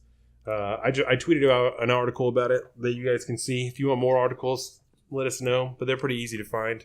I just Googled... Gazoon tight. Thank you. Washington State death penalty. It just happened on Thursday, so all the shit's out there. That was a quick one. Yep. That was a good topic, though, because we had a lot of places to play around in. So, should we break out the old grab bag skis? Grab bag, yes. We should have like a bag or like something with a bunch of like pieces of paper. Oh, here we go. Shuffle it around. Boom. No, I mean, we just do it for the sound effect, really. Yeah, shuffle it around. I like it. So you were talking earlier this week. You had something you thought about maybe starting with or getting to at some point about Kavanaugh. Do you want to talk about that now? Yes. Do you maybe want to bring up one of your topics first? Sure. The Ducks are on a vital drive. Yeah, we'll give you a few minutes. That's fucking 4th and 7. And I think I mentioned it maybe in that like 10-minute period between the pre-show and the real show that I wanted to talk to you about something concerning the 17th Amendment. 17th Amendment. Yes. And the 17th Amendment, particularly, I believe it was brought up in 1920. Timeline doesn't really matter, but essentially what it did is during the original founding and drawing up of how the government's going to work and the Constitution and all this stuff, the House of Representatives, the legislature, we'll say, was split into 2. House of Representatives and the Senate. Yes. Right? And the 17th Amendment essentially changed the way that those 2 legislative bodies work, how you get that branch. And my understanding of it is at the time of the founding up until around 1920, the state legislatures would nominate their 2 senators for the state. Mm-hmm. And the Senate would represent the interests of the state legislature, the state itself. Whereas the House of Representatives in Congress were representatives elected by the people to represent the people. Yeah. So you had you had representation from the state and the people of that state. And then the 17th Amendment changed that to the current system we have where senators are directly elected by the people. Also directly elected by the people. Yes, just like our representatives in Congress. And so I've read mostly a lot of stories out of those lovely publications like Slate and Vox, and even the occasional Washington Post editorial page or column that talks about the dissolving the Senate because the Senate doesn't work anymore. Yeah, and so that just kind of got me thinking about why doesn't the Senate work anymore? The Senate is very weird now. The Senate is just as political as anything else, if not more so, because of the the single, I don't know how you put the fact that there's only 2 representatives per state. Mm-hmm. So a lot of people are saying that states now are, the Senate is undemocratic because there's only 2 representatives from every state. And so the states with the most amount of people don't get more representation in the Senate. Well, that's not how it works. No, and it's not how it works. And I think so I just thought it would be fun to kind of, with those crappy articles that I'm not even going to mention other than their outlets. Why do you think the Senate is so important, Don? I wanted to ask you that. Why do I think the Senate is so important? What would be the harm in dissolving the Senate? I mean, this is democracy, is it not? It's essentially the argument that these crappy articles are putting forth. Well, I would say no. This is not democracy. This is a democratic republic. Right. That's part. I mean, it's to dissolve a whole section, half of the legislative branch of the government. I mean, it's ridiculous. That doesn't make any sense. I mean, we might as well just be a parliamentary, system. You might as well make up an entirely new government at that point. Like, just start with a whole new system. I mean, that's the only thing that... I mean, the Senate essentially is a check and balance with the Congress. They check each other because just because something's written up and passed in the House doesn't mean it passes in the Senate and vice versa. That and the assumed objectivity of the Supreme Court of the United States are the 2 things that set us apart from the rest of the world. Mm-hmm. Like, that's the difference. Like, so, and there's very few countries that have done what we have done. So I don't understand why you would want to fuck with that equation.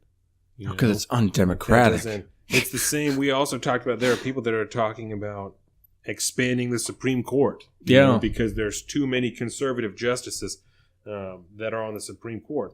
And I think that's fucking trash. It is trash. That's not how it works. You don't can't add pack people the courts because you're not winning. That's not how this works. Yeah.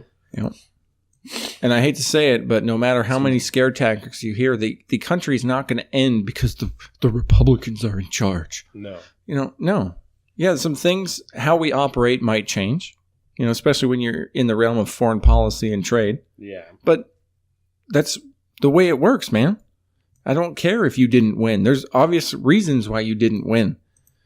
Whether they're the right reasons or the wrong reasons, whatever, it doesn't matter. But you didn't win, you're not in charge. You're just going to have to ride this out and do better next time. One of the dudes on Pod Save America said they were talking about expanding the Supreme Court and if the Democrats gain majority again. And they said they were fine with 10 justices because if there was a tie, then that means that it's too controversial to pass a law on.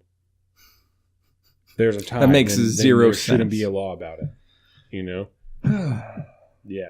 But the other, I mean, do we go to the state level at that point and change how many seats are? Do they even know that there's a state Supreme Court? Right. Coming from them? I would highly doubt it. Yeah. No, I wouldn't. But they wouldn't bring it up because it wouldn't make sense.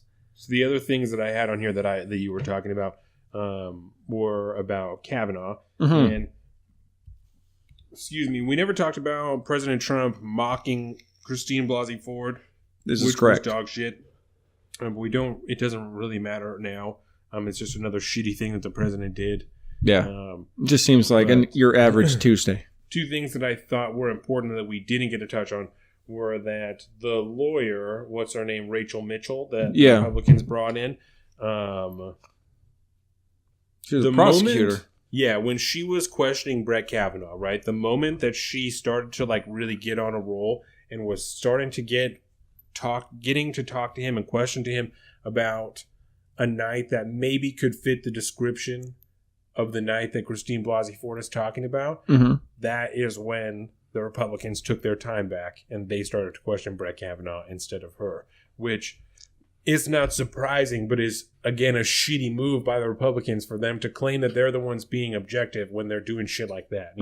They brought her in to question both of them and then only let her go half the time and that's also when Lindsey Graham went the fuck off. Yeah. That's that same time. So which is interesting because he's usually usually a very well-tempered man. So interesting time for, and this is just me providing another possibility. view, yeah. But, how very convenient that this is the time that his lid blows, is when she's just starting to get to a point where someone could start to tie it together. Yeah. Well, I think part of that goes to the fact that, one angle of that, I would say, is that at least with the Christine Blasey Ford time that she was, there was a lot of interrupting and stopping and the way, I think it's understand the way that a prosecutor like her would work is they start out slow and easy. And then it's a long-term game of momentum. And eventually you just get going and you start to get on a roll. And I think that's when you look at the Kavanaugh side of it, she actually had a time to get that train moving and to start to get the momentum. Yeah. And as soon as it started to go wrong, or could have possibly gone wrong, they said, okay, no, pull the brake. We're jumping back in.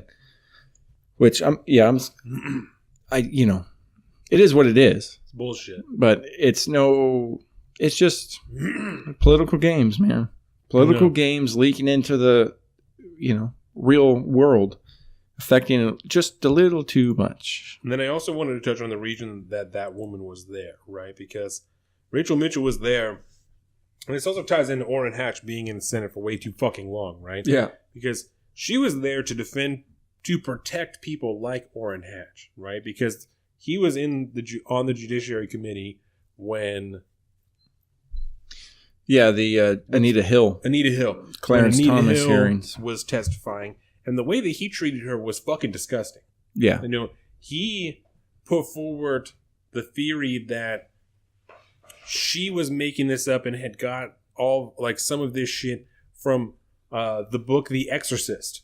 And she had taken that and she had spun that into the story that she's telling to the Senate. You know what I'm saying? There's all these people that were instantly assuming that she's lying. You know what I'm saying? Not even willing to give credibility. But that's a whole nother. But that's exactly why she was there. Is because the last time something like this happened, Orrin Hatch and other people on the Judiciary Committee, that I can find more names if you want, if somebody's going to request that, but that's the one that really stood out to me because of how horrible he was.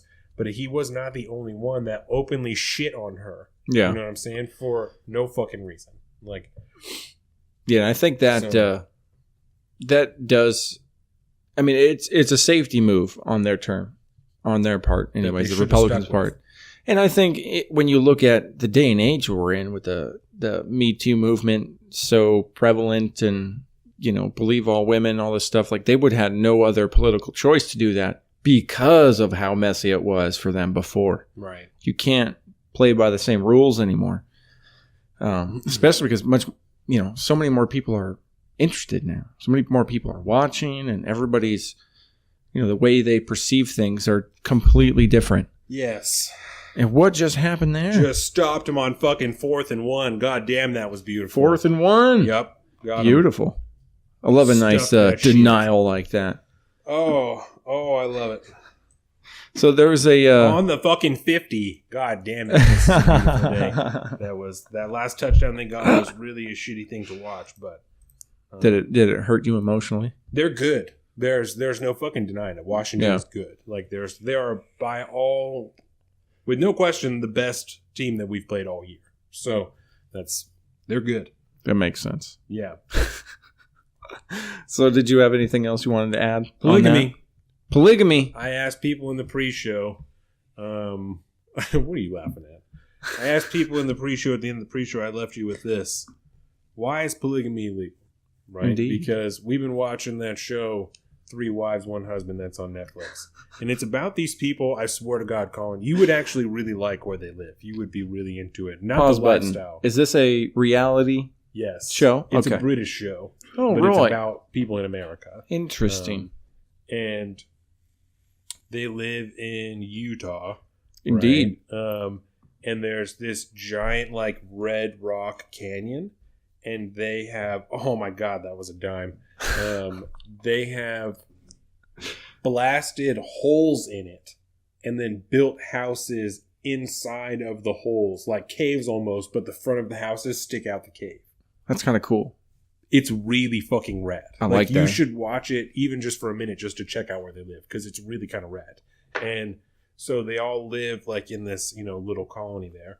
And one dude named Enoch who has 2 wives and like 17 children or something like that. And then one guy named Abel who had 3 wives and he did not have as many kids as Enoch did, but Enoch had another kid named Enoch James.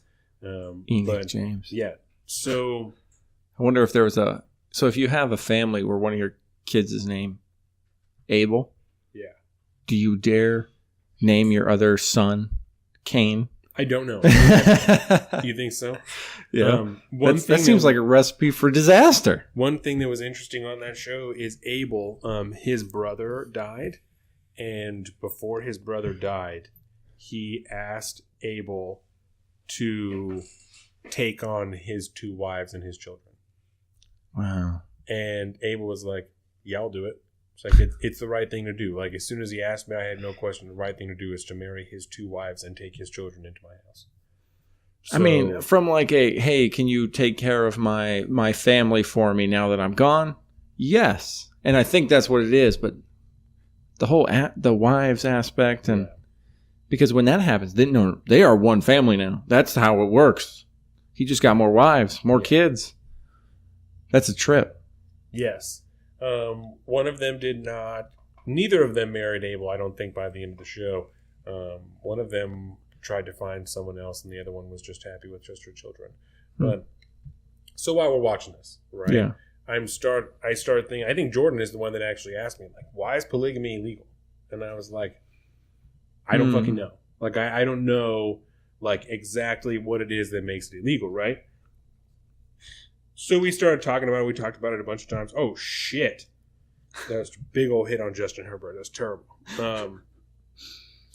So we started talking about it, all the possible reasons, like tax reasons, and if someone dies, what do you do with all the stuff and everything? And so I looked it up, and it seems like the only reason that it's illegal is because people don't like it.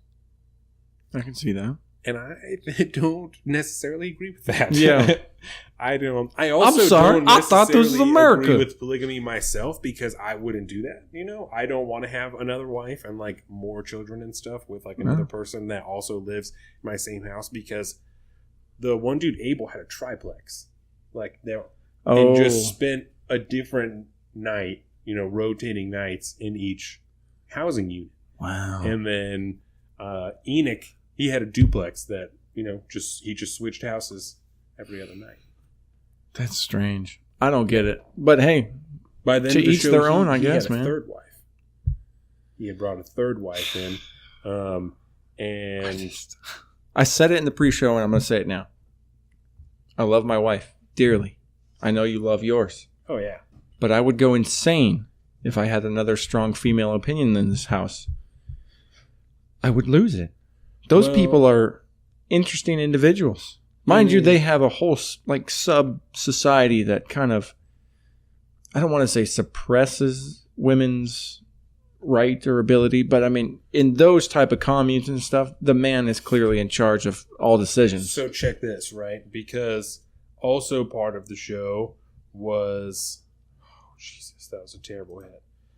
It's a targeting call, so it's 1st and 10. I'm sorry. It was really bad. But like he was on the ground for a minute. But damn, that guy's getting out of the game. Ooh, got hurt. Anyway, ouch. The guy Abel. Oh no. This is what I'm trying to say. Okay. So,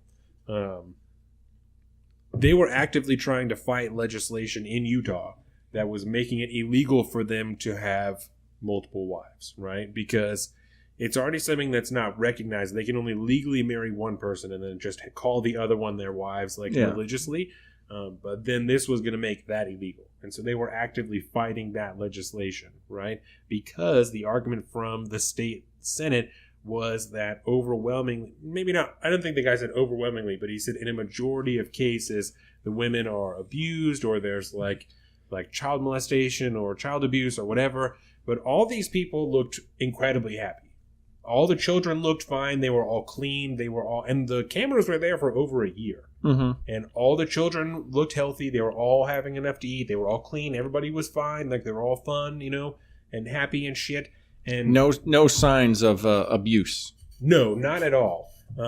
And they go to school. They're not homeschooled. There's a bus that comes to the compound and picks them all up and takes them to school. That's cool. They might go to a religious school. They probably do, but they're not being homeschooled. You know what I'm saying? All the people go to work. They all have jobs. Like, they just live in this place, and they all shop in regular stores and do all this stuff and whatever. And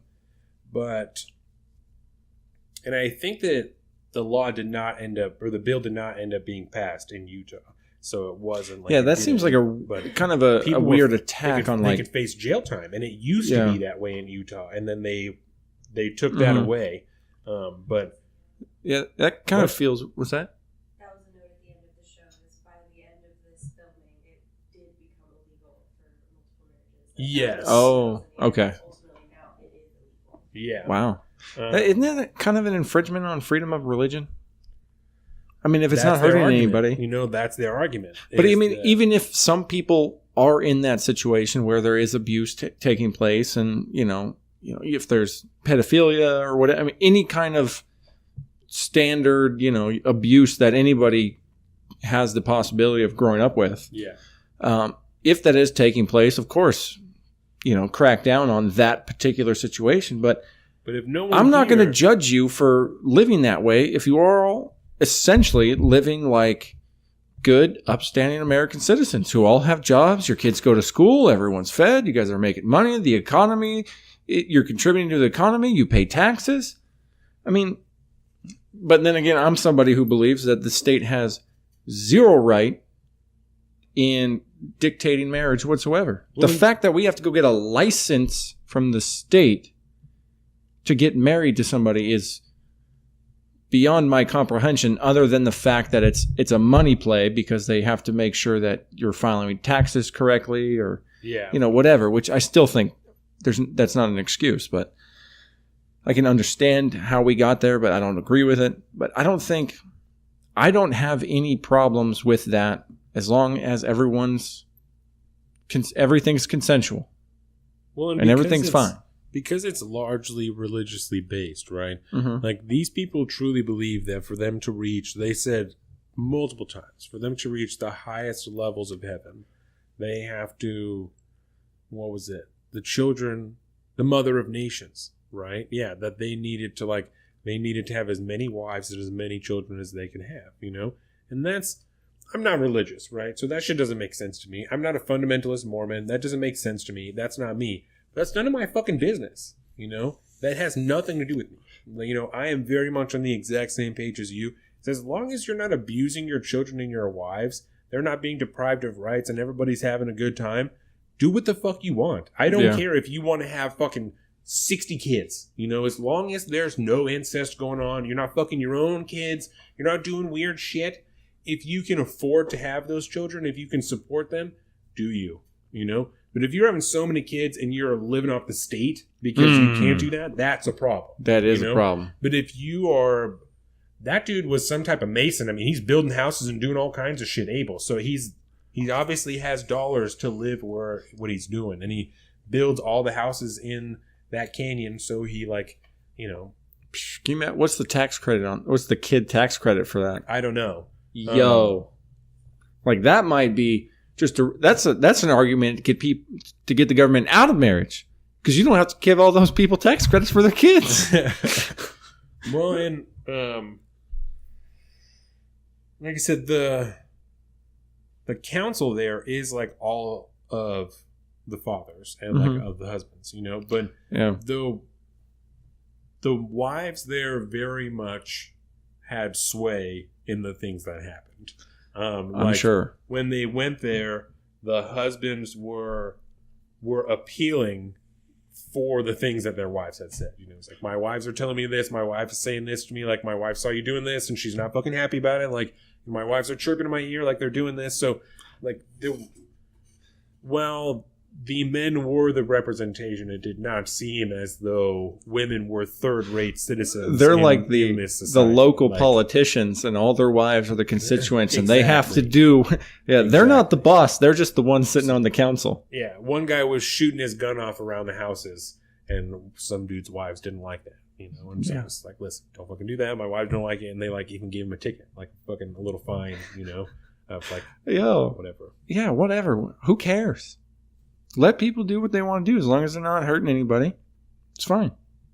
Yeah, I think it's called like Red Rock Canyon or something like that. But Red Rock Canyon. It was pretty wild. So that's true. I want to go there just to see the houses now. That seems really cool. I'm telling you, houses built into the cliff. Man. Yeah, you should check it out. So cool. It was really pretty rad. Man, the stuff you can do with that would be, man, that'd be cool. Yeah, no, they were nice houses too. Good insulation. Can you get any better? That's exactly what Jordan said. Man, you'd save so much money. Yeah. I want to start living in a hobbit house now. Live underground. That'd be dope. I'll have a bunch of skylights so I get lots of cool natural light. Why not? That'd be fun. Super insulated. Yeah.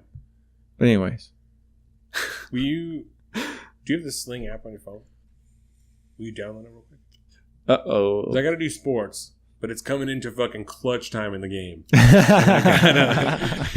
I gotta be able to do both of these things at the same time. Oh, that's funny. Well, I had one more if you want to screw around with it for a minute. Yeah. While she's doing that, and I'll prep for sports. Okay. I got to do my pick-ems. I got to do a bunch of shit on my phone, but I gotta be watching the end of this game. November's coming. Yes. Midterms are coming. Yes. You know, ballots are out. Have you got? Do you do the absentee thing? Yes. Okay. Have you gotten your ballot yet and all that? Not yet. Not for November. You should pretty soon. Yeah. Did the primary ones. But there's a lot of interesting things on that ballot. Yes. And so that kind of led me. Weird stuff. Some of it's weird. Some of it's pretty interesting. But we'll see what happens. But anyways, that led me to just kind of screwing around the state legislation websites and playing around. And I got onto the 2018 legislative agenda for our state legislature. And there was an interesting thing, and I'll have to look into it, so fact check on that one. If anything ever came out of this, anything culminated. But there was an initiative that they were looking into, not initiative, but a legislative topic that they were going to hit. Bill. And it was called a cool-off period for politicians. And essentially what this did, or what it would have done, is give any politician that got out of office, that's getting out of office, not any, there's some exemptions, but for the most part, most politicians, you'd have to be out of office for a year before you could take up a job as a lobbyist. I like that. And I thought that was pretty cool. It kind of hits the same tones for me as like the term limits type of stuff. Yeah. It makes me feel good about, okay, yeah, there's an obvious conflict of interest there that I think we do a poor job mitigating, especially on the federal level. And it would be nice to have like a test case where we have this, can we make it any better? Does lobbying change to be a little bit more, I don't know, easy to swallow? I don't know. Lobbying is essential, but it's also it's pretty skeevy. There's a lot of jobs I don't think that you should be able to like switch back and forth. And I think that's one of them. Ever. Yeah. Like there, I don't know. You definitely shouldn't be able to go from like a lobbyist for the fucking agriculture industry, to then go and work in the agriculture department. Yeah. Like there's shit like you just shouldn't just shit you should not be able to do after having too many friends. You know too many people in that world that and that's the idea behind getting lobbyists that are former politicians. Is they know the system, they have contacts, they know how it works and what the best way would be to introduce legislature that would, help that industry out. And that's kind of that crappy kind of crony capitalism type of situation that gets kind of hairy when it's misused. Yeah. But I understand the need for lobbyists. But yeah, I mean, this idea of a cool-off period, I thought it was pretty cool. And I think that's didn't a good see idea. any actual legislation come out of it, but I'll have to look into that and follow up on it. But it's something they're talking about. Yeah, I was interested. I thought you would be down with something like that, but I like that kind of stuff. Yeah, no, I fuck with that. Because that's like not so much limiting government, but it's limiting that possible corruption factor. It helps bring that down, I would think. God damn it. Yeah. Are they dropping it at the end? No, they're just, the pass rush is not strong enough. Like Jake Browning doesn't even look like he's that elusive, but they just aren't. There's a hole, and he just slips through and is able to get out there and make a pass. So he's not terrible. He's So- no Justin Herbert, but he's not terrible. Do you have Receivers anything else have hands that are sure that you as want to fuck. hit from the grab bag, or could we jump into sports? We can't jump into sports. So let me just ask you right off the bat. Sports! Is that a quarterback you think that's going to be looking at a NFL career? The one for Oregon? Or Jake, for whoever you're Washington? talking Jake about. Browning is the quarterback for Washington. Okay. Because he seems to be doing pretty good. It is certainly possible. Okay. He is no Justin Herbert, but he is he's pretty good. Okay. But his receivers also have hands that are sure as fuck. Oh yeah. So you throw it, they will catch it. yeah, there are a lot of receivers for Oregon that don't have the greatest hands, so they're dropping a lot of shit. There's only one dude that has really, really solid hands, Mitchell. But Justin Herbert, the quarterback for Oregon, they're talking about him going number 1 overall. So he's an amazing talent, Justin Herbert for Oregon. Yeah. So he might have he's definitely got a career. He's got a career. They're just not sure if he's gonna make himself eligible. Declare. That's what it is. They're not sure if he's going to declare this year or next year, maybe, or do his senior year, and then because he's just a junior right now. Yeah, because I guess you take that gamble of that extra year of experience, but then you're also kind of gambling against the fact that during that next year you won't get hurt and your whole career could be over. Your offers could be shittier because at that point you don't have any more options. I mean, you can go and try and be a 5th-year senior, but only if you've redshirted and done this other stuff. And so that's, it depends. Some people, I mean, obviously I think it's good to get your degree if you're already you're that fucking far, it's good to get your degree, but you do certainly risk being bought for lower the next year because you don't have any more options at that point. It's this or nothing because, you can go and be on a practice squad somewhere or get drafted even lower or whatever, go to another shitty team or what the fuck ever. Yeah. So, but, it's another year to develop, another year to get a little bit better and do whatever. But and I've heard, and I don't know this because I'm not that into it, but I've heard that the jump in skill level required from being the best college quarterback to being a mediocre NFL quarterback is pretty substantial. Way different. And so way different. You can have somebody that's a complete beast, but then not perform in the NFL and just disappear. So the best way to think about it, right, is when you're playing in college and you're playing in a big power conference, right, Pac-12, Big Ten, shit like that, SEC. Right. You're playing against defenses that maybe have 3 or 4 NFL quality players on it.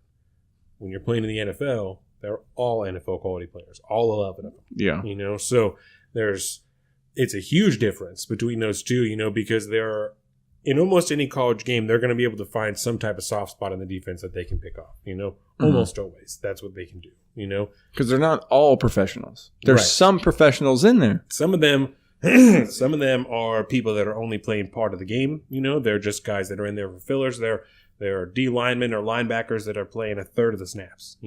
So they're not guys that are going to go and play in the NFL next year. They're going to play in college, and that's going to be it. So you're playing against other people that are like that when you're not playing against NFL players. So that's the big difference between those two. But I mean, it makes sense. People are bigger, stronger, faster, That's, thank God. Thank fucking God. Stopped them? Yep, got a sack. 3rd and 3. Oi. So I was going to say, Two left. before we get into too much more, because I had one thing I wanted to talk to you about, but you want to hit like the injuries or something real quick while I run and take a break skis? Yes. I'm about ready to pop, bro. Yeah. Yeah, go ahead. Thanks, sir. I'll be right back. Yep. So I think I only have like 3 injuries this week, but Colin's usually pretty quick. Corey Grant, babe, I know you know who that is. He was the running back for the Jaguars, still is, but he suffered a Liz Frank injury, and I don't know what the fuck that is, but he's going to be out for the rest of the season. Jay Ajayi tore his ACL. He's going to be out for the rest of the season. And then D'Anthony Hopkins, this man in this jersey right here, he got hurt. So I don't think he's going to play this week for the Chiefs. I'm not really sure what the jam is with that. But that's all that I really have for injuries this week. So the next thing is the motherfucking pick'ems. And the first game was the Thursday night game, obviously. It was Eagles-Giants, and I picked that one right. It was beautiful. The Eagles won 34-13. Eli Manning looked like absolute trash. Saquon Barkley looked fucking incredible. So the next game is one of the 10 o'clock games, and it is Chargers-Browns. We're doing the pick'ems now, Colin. Pick'ems! So the first one is Chargers-Browns. The Chargers are 62%, Browns 38. And I'm going to go with the Chargers. After that is Bills-Texans. Texans are 93%, Bills 7. I'm going to go with the Texans. After that is Panthers-Redskins. Panthers 77, Redskins 23. That's my quarterback. I'm going to go with the Panthers. Yeah. The next game is Bears-Dolphins. Bears 76, Dolphins 24. The Bears are 3-1. The Dolphins are 3-2. Bears. You I just thinking got a Bears? feeling. I got a feeling. I put Dolphins down when I did this on Thursday because you have to fill them all out so that the first one counts. But then I come back and I do them again on the podcast. So yeah, because you got to get that Thursday game in. Yeah. God damn it. 4th and 3, they got the fucking first down. 1 minute left. Dun, dun, dun. Yeah, this is horrible. They win by 3, I'm going to be really upset. Yeah. I love it. It's like torture. So next. I'm going with the Bears. Yeah. The next one is Steelers-Bengals. Steelers 36%, Bengals 64. Steelers are 2-1, and the Bengals are 4-1. I'm going to go ahead and go Steelers. Yeah. After that is Hawks-Raiders. Seahawks 78, Raiders 22. Yeah, that one is. Hawks are 2-3, Raiders are 1-4. I think the Hawks are taking that one. Yeah. After that is Colts-Jets. The Colts are 1-4, and the Jets are 2-3. Colts 27, Jets 73%. I picked the Colts in this one because they need to fucking win. So, and Andrew Luck can slang it. So I think I'm going to go with the Colts in that one. I can get down on that. After that is Cardinals-Vikings. Cardinals are 1-4, they got 2%, and the Vikings are 98% and 2-1. I picked the Vikings on that one. Yeah. I think the Cardinals look like trash. Yeah. Vikings are pretty good this year. Yes. And the one after that is Buccaneers-Falcons. Buccaneers are 2-2, and the Falcons are 1-4. And the Falcons are 82% favorites to the Buccaneers, 18%. And I picked the Falcons on that one. Okay. The Falcons need to win also. Yeah. After that is Rams-Broncos. Ooh. Rams are 5-0. The Broncos are 2-3. Rams 92%. Broncos 8. Yeah, I also picked the Rams. They're a fucking powerhouse right now. Rams going to the Super Bowl this year. I truly believe that. I said that like 2-3 weeks ago. Yeah. Like, they could go to the bowl. Like, that's truly possible. They could go to the fucking bowl. Yeah, unless some people start getting hurt or something. I mean, they're looking good. They've stayed pretty healthy thus far. Mm-hmm. The next one is Ravens-Titans. And Ravens are 53%. Titans are 47%. The Ravens are 3-2. The Titans are 3-2. I picked the Titans. That's a tough one. Mariota plays for the Titans. I bet you that'll be a good game. I think it will be a good game. Because that feels like a toss-up to me right now. Yeah. Next one is Jags-Cowboys. Jags 3-2, Cowboys 2-3. Jags 82%, Cowboys 18. I picked the Jags. So I think they can do it. The Dallas defense is kind of trash. So yeah. It's not terrible, but it's not great. They can turn it up, but that's not consistently good or bad. Yeah. I mean, it's just not great. The Sunday night game, Colin, this is going to be a great fucking game. Chiefs, Pats, dog. Chiefs 5-0, Pats 3-2. Chiefs 41%, Pats 59%. Tom Brady's coming out there with a win. How's the Chiefs D? The Chiefs defense is horrible. Yes, that's why Patty Mahomes is throwing so many touchdowns. Is because he's having to throw so many touchdowns. Yeah, it's because their defense is trash. Man, maybe Gronk will actually get a little playtime. Oh, he will. Man, give him the ball, please. I need to take Jordan down this week. I've had a rough couple weeks. And this week, I was looking at your guys' matchup, and with the people you have on bye, this is like the week that she could really beat you, is like this one. So yeah, I'm hurting right now. Yeah, you're in a rough spot. There's 3 fucking seconds left, 3rd and 1. They're going to kick a goddamn field goal to win this game. Boop, boop. I hope he misses the fucking field goal. Oh, that would be glorious. Yeah, I hope they block it and fucking return it. Oh, my God. Yeah. Yeah. No. That would be great. Fuck overtime. Block that shit and return it to the fucking house. Dude, dogs. Embarrass these motherfuckers and go for another 12 years. That's what I'm saying. Because the last 2 years, the Huskies have won before that. 12 in a row for the Ducks. 12 in a row. Fuck y'all. So if they lose this one, it's over? That their streak is over? No, the last 2 years, the Huskies have won also. So this would be 3 in a row for the Huskies. Got it. I'm really curious because this is going to happen like any second. Dun, dun, any dun. Second, yeah. The kicker's coming out.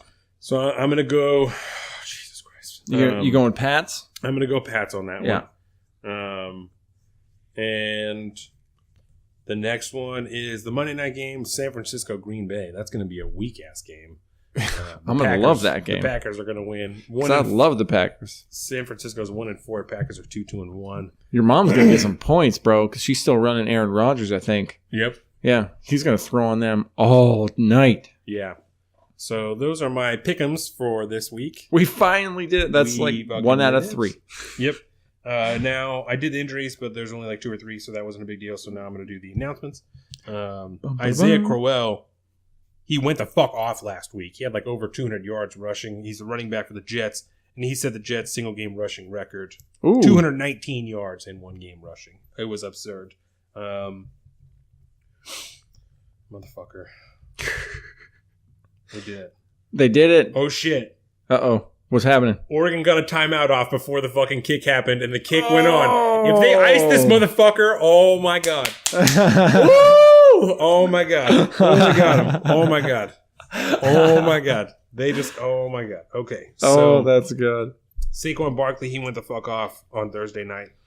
He's the 3rd player in NFL history to have 100-plus yards in the first 4 games, and he's the 2nd player to do it in the first 5. Because as of Thursday, that's his 5th game with 100-plus yards. As a rookie, it's fucking absurd. I want to talk about Drew Brees last. Broncos, they cut their punter. I remember I talked about him last week.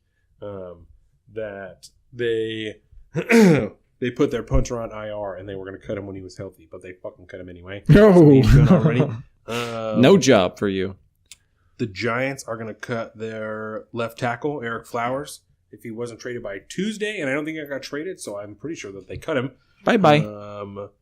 Antonio Brown is being accused and sued of throwing furniture off of a 14th floor balcony. Whoa! And almost crushing a child. Oh. Yes.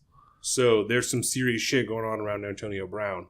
Yes. Antonio Brown. I will. Congrats. I will keep that. Jeez.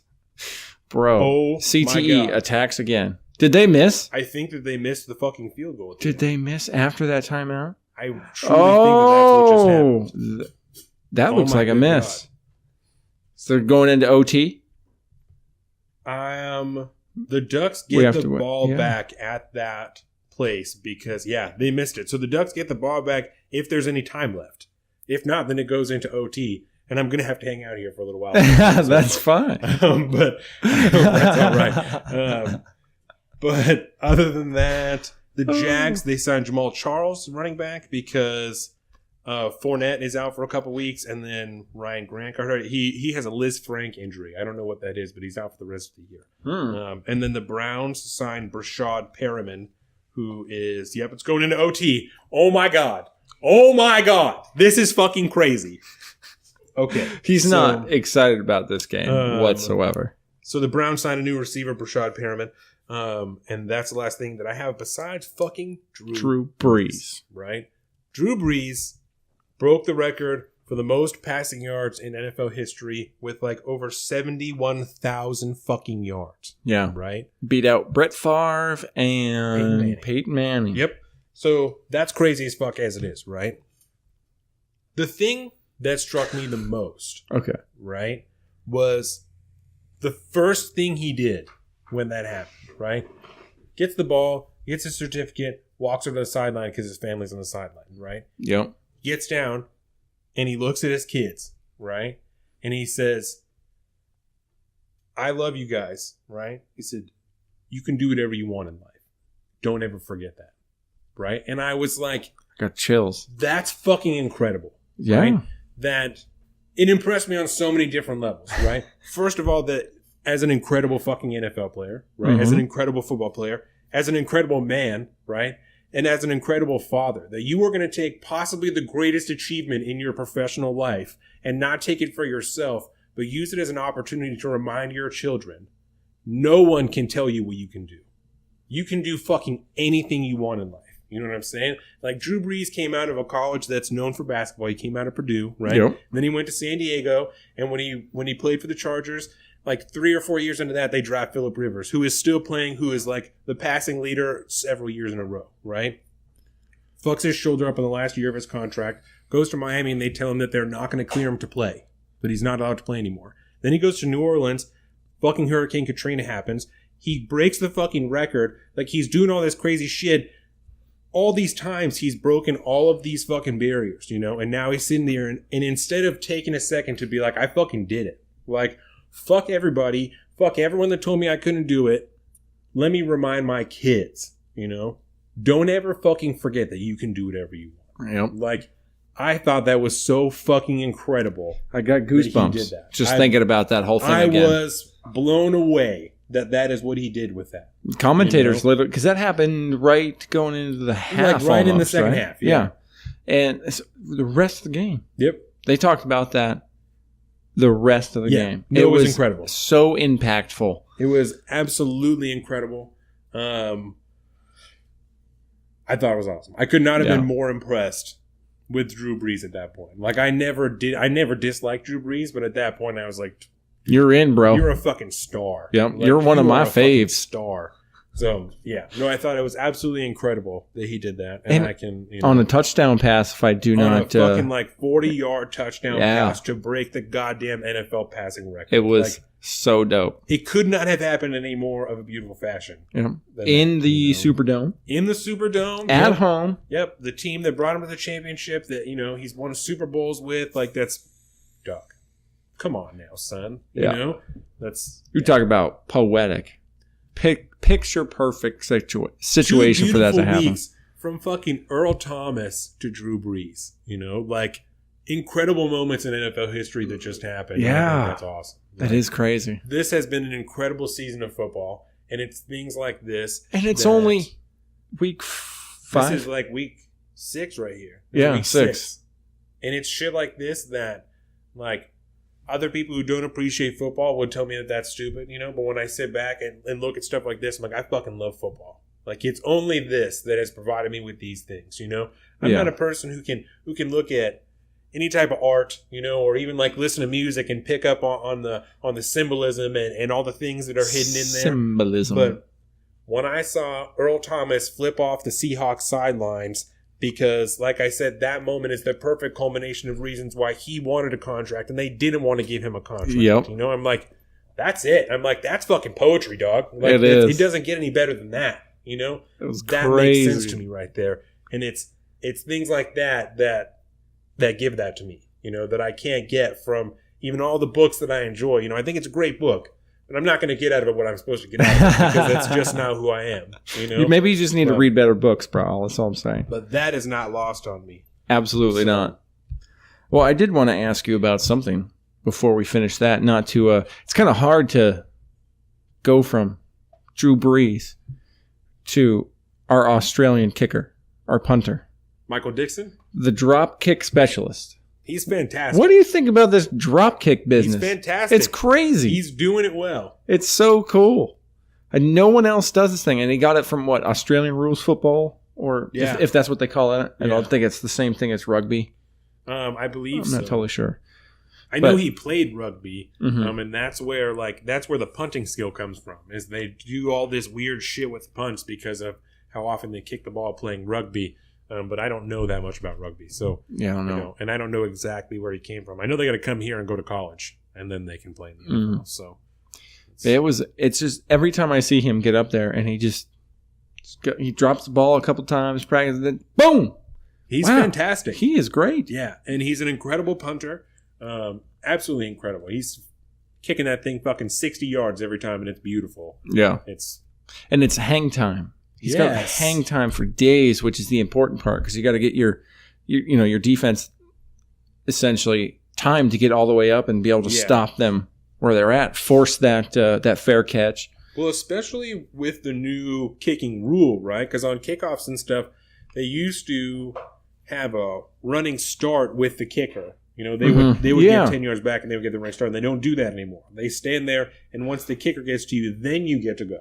Right? I've never kind of thought about that. Yeah, that's a new rule this year. And so that hang time on like a drop kick and stuff like that is way more important because gives them more time to be further down the field because they don't have the 10-yard head start to be cooking like they did last year, So, yeah, man, I just didn't even realize that happened. It's a strategy skated by him, and I think it's really interesting. I love it. Washington just had to settle for a field goal. Well, I think that's all I got, homie. And they made it. Goddamn! I thought they missed it. It was too dark. I couldn't see it, but they fucking made it.